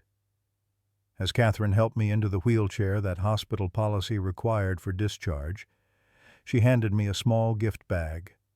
"A going-away present," she explained with a smile. Inside was a soft, comfortable knit cap in a muted blue shade. "For when you're out and about," she said, "until your hair grows back fully. Though I have to say, the short growth you have now rather suits you." I touched my scalp, where fuzzy patches of new hair were indeed emerging between healing areas. According to Dr. Lowell, I might always have some bald patches where scarring was most severe, but most of my hair would eventually return. Michael arrived to drive me to the recovery housing facility. His car loaded with essentials he had purchased for my new room, comfortable clothing in my size, toiletries, a small radio, even a potted plant for the windowsill. As we prepared to leave, Dr. Lowell appeared for a final check and farewell. "You've made a remarkable recovery, Ms. Sullivan," he said, reviewing my chart one last time. "Continue your antibiotics as prescribed. Keep all follow-up appointments, and you should progress well." "Thank you," I replied, meaning it sincerely. Despite his initial shock at my condition, which I now understood had been a natural human reaction rather than judgment, he had provided excellent care. "I should be thanking you," he responded, surprising me. "Your case has been instructive for our entire department. It's reminded us to look beyond presenting conditions to the whole person." As Michael wheeled me through the hospital corridors toward the exit, I was struck by how differently staff regarded me now compared to my previous visits as a homeless woman. Nurses nodded respectfully. An orderly held doors open. A physician I didn't recognize even stopped to wish me well in my recovery. The difference was stark. I was no longer invisible, no longer just homeless woman, but Martha Sullivan, teacher, mother, survivor of injustice, a person with a story that mattered. Outside, Boston's October sunshine felt glorious on my face after weeks under hospital fluorescence. Michael helped me into his car, carefully arranging a pillow to support my still weak frame. As we drove away from Boston General, I gazed out the window at the city streets that had been both my prison and my home for 3 long years, the same sidewalks I had slept on, the same parks where I had sought shelter, the same buildings whose doorways had provided minimal protection from winter winds. Yet now, seeing them from inside a warm car, beside my son, with a secure destination ahead, they seemed transformed, not because they had changed, but because I had. I was no longer at their mercy. "Penny for your thoughts?" Michael asked, glancing over as we stopped at a traffic light. "I was just thinking about perspective," I replied. "How the same streets look so different when you're not desperate." He nodded thoughtfully. I drive past homeless people every day on my way to work. Before finding you, I barely noticed them. Now I see each one and wonder about their story. Most have stories similar to mine, I said quietly. Not identical, but with the same elements: bad luck, missed opportunities, systems that failed them, humanity that got lost somewhere along the way. We pulled up to a modest but well-maintained building in a residential neighborhood, the recovery housing facility that would be my home for the next several months. As Michael helped me from the car, the front door opened to reveal a middle-aged woman with a clipboard and a welcoming smile. "Ms. Sullivan, I'm Grace, the house manager. We've been expecting you," as she led us inside, explaining house rules and schedules. I was struck by the simple normalcy of it all: clean hallways, comfortable common areas, the smell of something cooking in a kitchen somewhere. After years of chaos and desperation, ordinary routine felt like an unimaginable luxury. My room was small but private, with a twin bed, dresser, small desk, and window overlooking a courtyard garden. Michael busied himself arranging the items he had brought, placing the plant on the windowsill where it would catch morning light. "It's not much," he said apologetically, surveying the modest space. "It's perfect," I assured him, sinking onto the bed, my bed, with profound gratitude. "It's more than perfect." After helping me settle in, Michael prepared to leave, promising to return the next day with Rachel and the children, my daughter-in-law and grandchildren, whom I had yet to meet.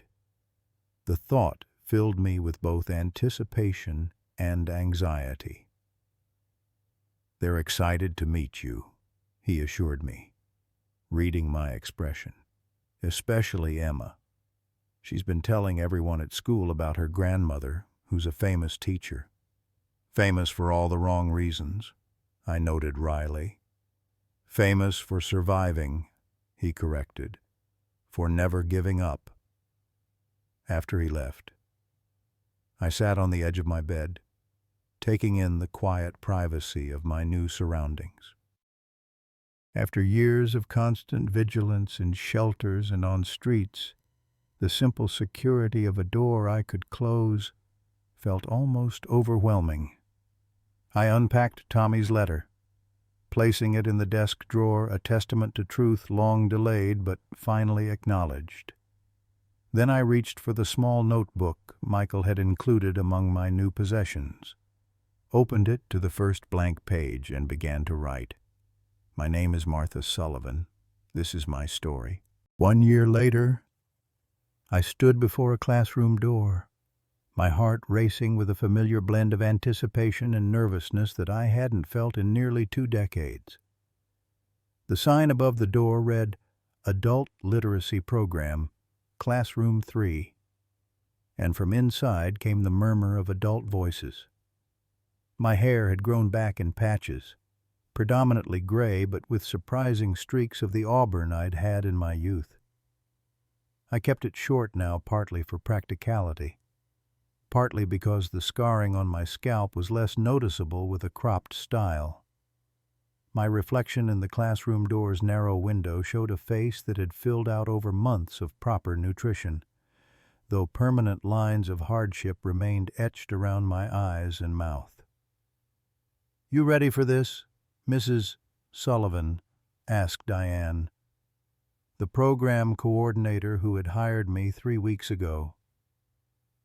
"As ready as I'll ever be," I replied, straightening the simple cardigan I'd chosen for my first day back teaching.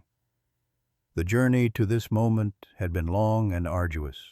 6 months in recovery housing, gradually rebuilding my health and strength, weekly therapy sessions to address the trauma of homelessness and public humiliation, the Boston Globe interview that had finally given me the opportunity to tell my full story, the false accusations, The recantation that came too late, the years on the street, and the medical nightmare that had nearly killed me. That interview had changed everything. A retired attorney had read it and offered pro bono assistance to clear any remaining legal hurdles in my record. Former colleagues from Lincoln Elementary had come forward with letters of support. Parents of past students had organized a community fundraiser that, combined with the GoFundMe campaign, provided enough for a security deposit and 6 months' rent on a small apartment. Most precious of all had been the reintegration into Michael's family. My first meeting with Rachel, Emma, and Henry had been awkward but warm. The children initially shy with this grandmother who had appeared suddenly in their lives. Rachel compassionate but watchful, clearly protective of her family. "They've heard so much about you," she'd explained quietly during that first visit. "Michael kept your photo on his desk all these years, even when he thought you were, when he didn't know where you were." Over weeks and months, our relationship had blossomed. Sunday dinners became a tradition. Emma, now 7, sought my help with reading just as her father once had. Henry, 5 and sensitive, would crawl into my lap with picture books about animals, his small fingers tracing the illustrations as I read aloud. "You're a natural with them," Rachel had observed one afternoon as the children played in the yard. "Teaching is really in your blood, isn't it?" Her words had planted a seed, the first tentative hope that perhaps I could return to some form of teaching. Not in public schools. That path was likely closed forever despite my exoneration. But there were other ways to share knowledge, other students who needed guidance, which had led me here, to this adult literacy program housed in a community center just blocks from where I had once slept in doorways. My students would be adults working toward GEDs, immigrants learning English, people who, like me, were seeking second chances. "Let's go meet your class," Diane said, opening the door. 12 adults looked up as I entered a diverse group ranging in age from perhaps 20 to 70. Some wore work uniforms, suggesting they had come directly from jobs. Others were dressed casually in jeans and T-shirts. All wore expressions of varying degrees of hope and apprehension. "Good evening," I began, my teacher's voice returning as if it had been waiting just beneath the surface all these years. "My name is Martha Sullivan, and I'll be your literacy instructor for this session." As the class progressed, I felt pieces of myself clicking back into place, the patience required to explain concepts multiple ways, the small thrill when understanding dawned on a student's face, the rhythm of moving around the room offering individual assistance. These students were different from the third graders I had taught for decades, their challenges more complex, their motivations more immediate. Many worked multiple jobs, had children waiting at home, faced obstacles I could only begin to comprehend. Yet the fundamental act of teaching, of building bridges to knowledge, remained unchanged. After class, as I gathered my materials, a woman in her 60s lingered behind. "Ms. Sullivan," she said hesitantly, "I recognize you from the newspaper, from the story." I tensed slightly, never entirely comfortable with being recognized from the coverage of my ordeal. "I just wanted to say," she continued, "I was homeless too, for almost a year after my husband died and medical bills took everything. Nobody sees you when you're on the street, but you made people see. Your story, it made a difference." She squeezed my hand briefly and left before I could respond, leaving me with a lump in my throat and the realization that my personal nightmare had indeed created ripples beyond myself. The Boston Medical Center had implemented new protocols for assessing homeless patients, inspired directly by my case. Several shelters had expanded their shower and laundry facilities. A small but meaningful shift had occurred in how the city's most vulnerable residents were treated, not through grand policy changes, but through the incremental awakening of individual consciences. As I walked home that evening to my modest one-bedroom apartment, I passed places that held memories from my years on the street, the park bench, where I'd spent countless nights, the coffee shop that had sometimes given me end-of-day pastries, the library, where I'd sought warmth during winter days. My apartment was on the second floor of a well-maintained building in a working-class neighborhood. Nothing fancy, but secure, clean, and mine. The monthly rent was partially subsidized by a housing voucher I'd qualified for, making it affordable on my part-time teaching salary. Inside, evidence of my rebuilt life greeted me, bookshelves Michael had helped install, filled with volumes donated by former students who had read my story. A small desk where I prepared lessons and worked on the memoir Catherine had encouraged me to write. Photos of Emma and Henry in simple frames on the side table. And on the wall above my small dining table, a framed letter that had arrived 6 months after my hospital discharge, written on Lincoln Elementary School letterhead. It was a formal apology from the current principal and school board for the handling of the accusations against me years earlier. While we cannot undo the injustice you experienced, it read in part, we acknowledge the failure of our institution to properly investigate claims, the rush to judgment that occurred, and the devastating impact on your life and career. Your dedication to teaching excellence for over 30 years deserves recognition, not the treatment you received. Too little, too late in many ways. Yet the acknowledgement had provided a form of closure I hadn't realized I needed. My phone rang as I was preparing a simple dinner. Catherine, checking in as she often did. "How was the first day of class?" she asked after greetings were exchanged. "Wonderful," I replied honestly. Exhausting, but wonderful, like using muscles that had atrophied and finding they still work. "I knew you'd be amazing," she said.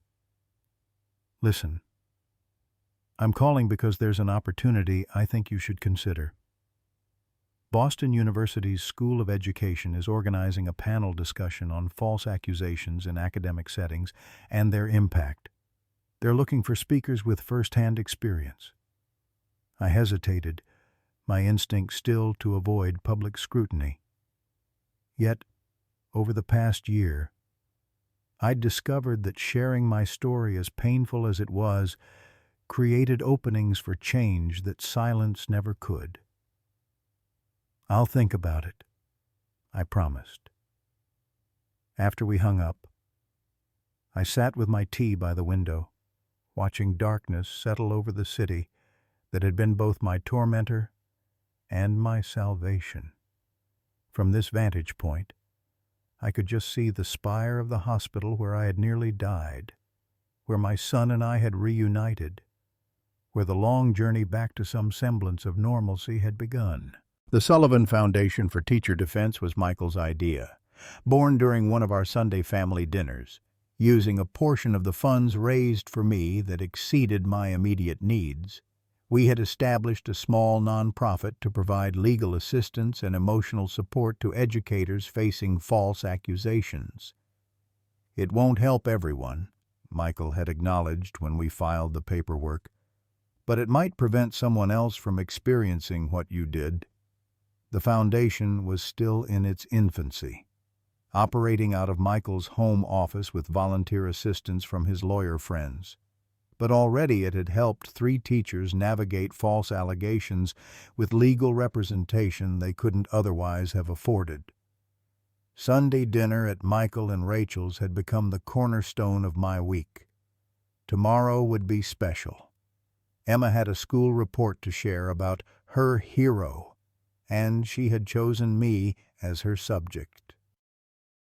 Not because of my teaching career or survival on the streets, but because, as she put it, Grandma never stopped being kind, even when people weren't kind to her.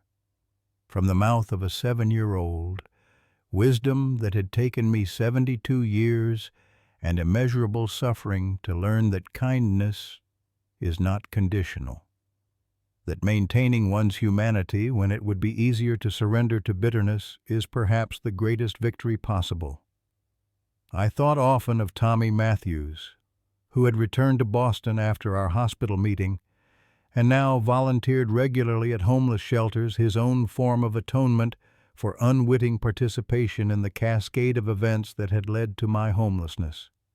We met occasionally for coffee, our relationship evolving into something neither of us could have imagined during those tense moments in the hospital room. "You saved me," he had said during our last meeting, "by not hating me when you had every right to." "We saved each other," I had replied, recognizing the truth of it. His confession had helped restore my name. My forgiveness had helped him move beyond paralyzing guilt. The following morning, I met Catherine for our weekly breakfast at a small cafe equidistant between our homes. These gatherings had become a cherished ritual, my former student, now a dear friend, our conversation flowing easily between the personal and professional.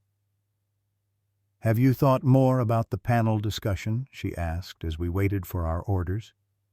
"I have," I replied. "I think I'll do it." She smiled, clearly pleased. It could help change institutional responses to accusations, make the process more fair for everyone involved. "That's why I'm agreeing," I said. "But I have one condition: I want Tommy to participate as well.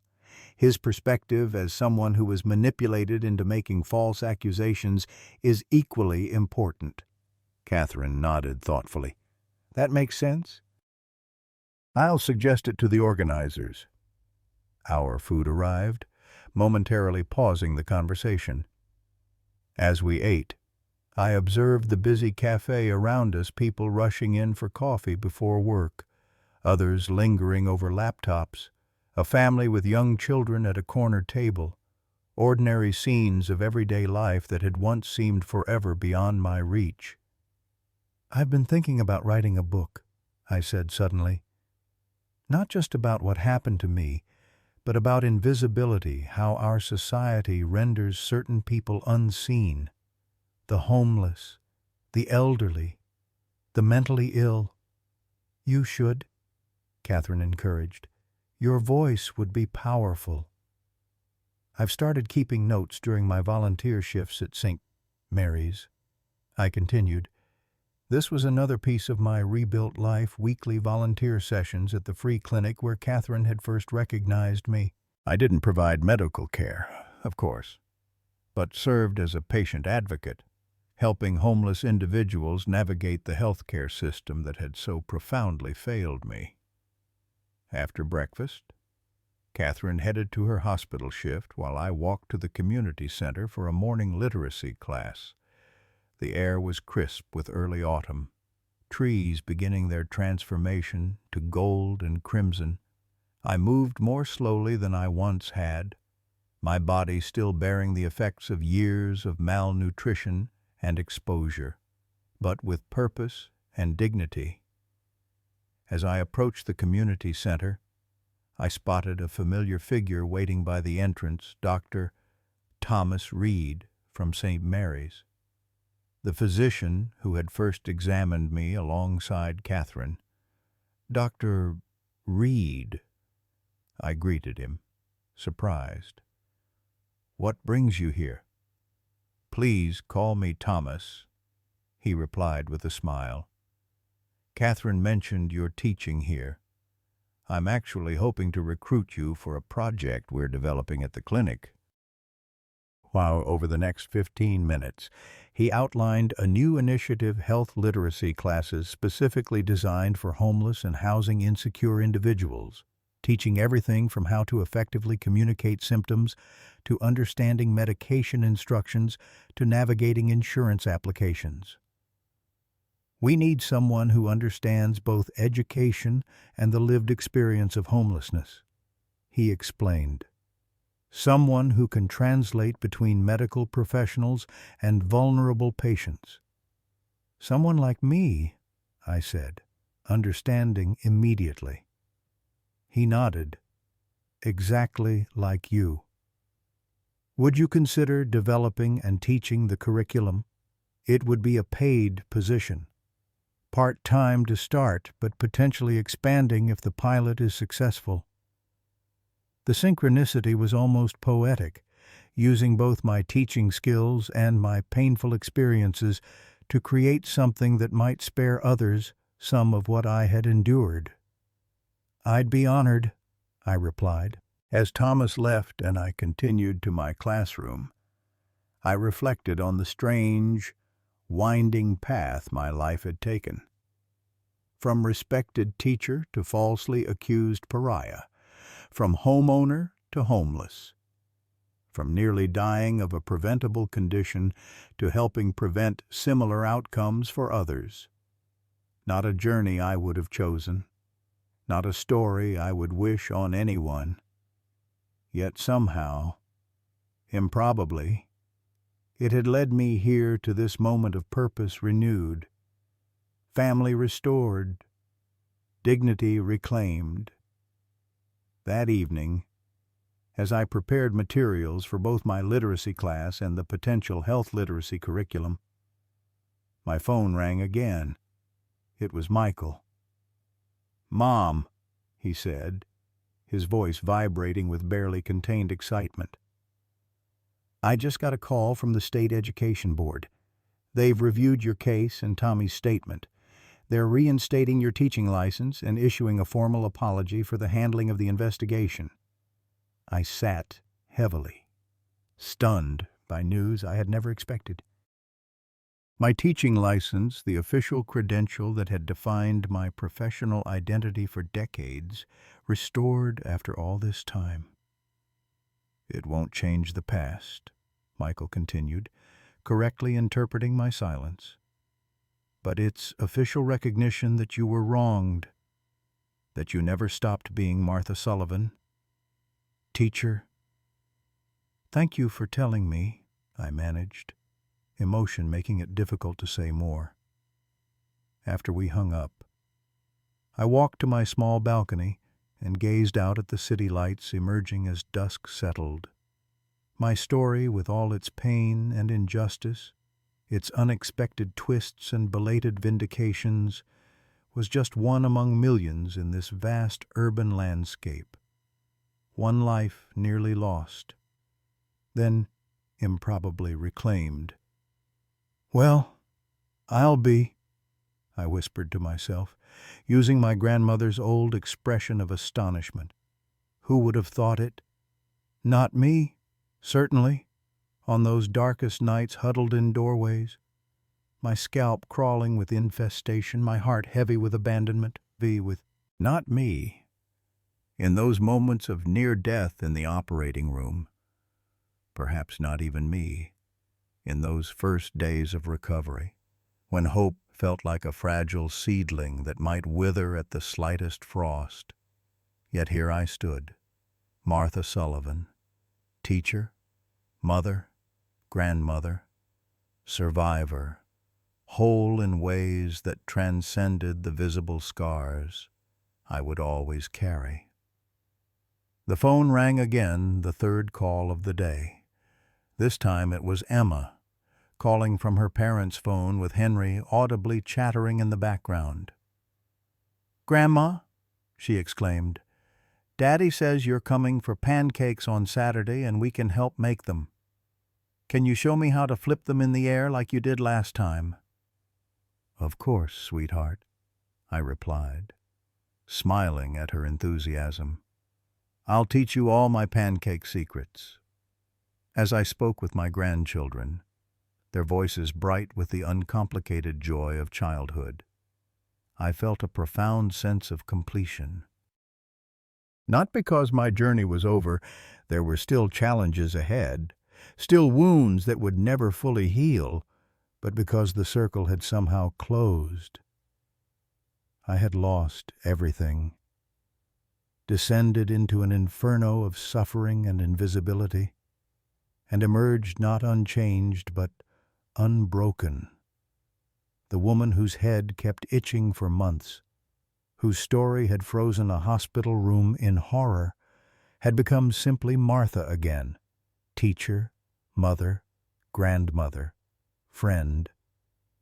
And in that simplicity, that return to the essence of who I had always been, beneath the labels both bestowed and stripped away, I found a peace I had thought forever beyond my reach.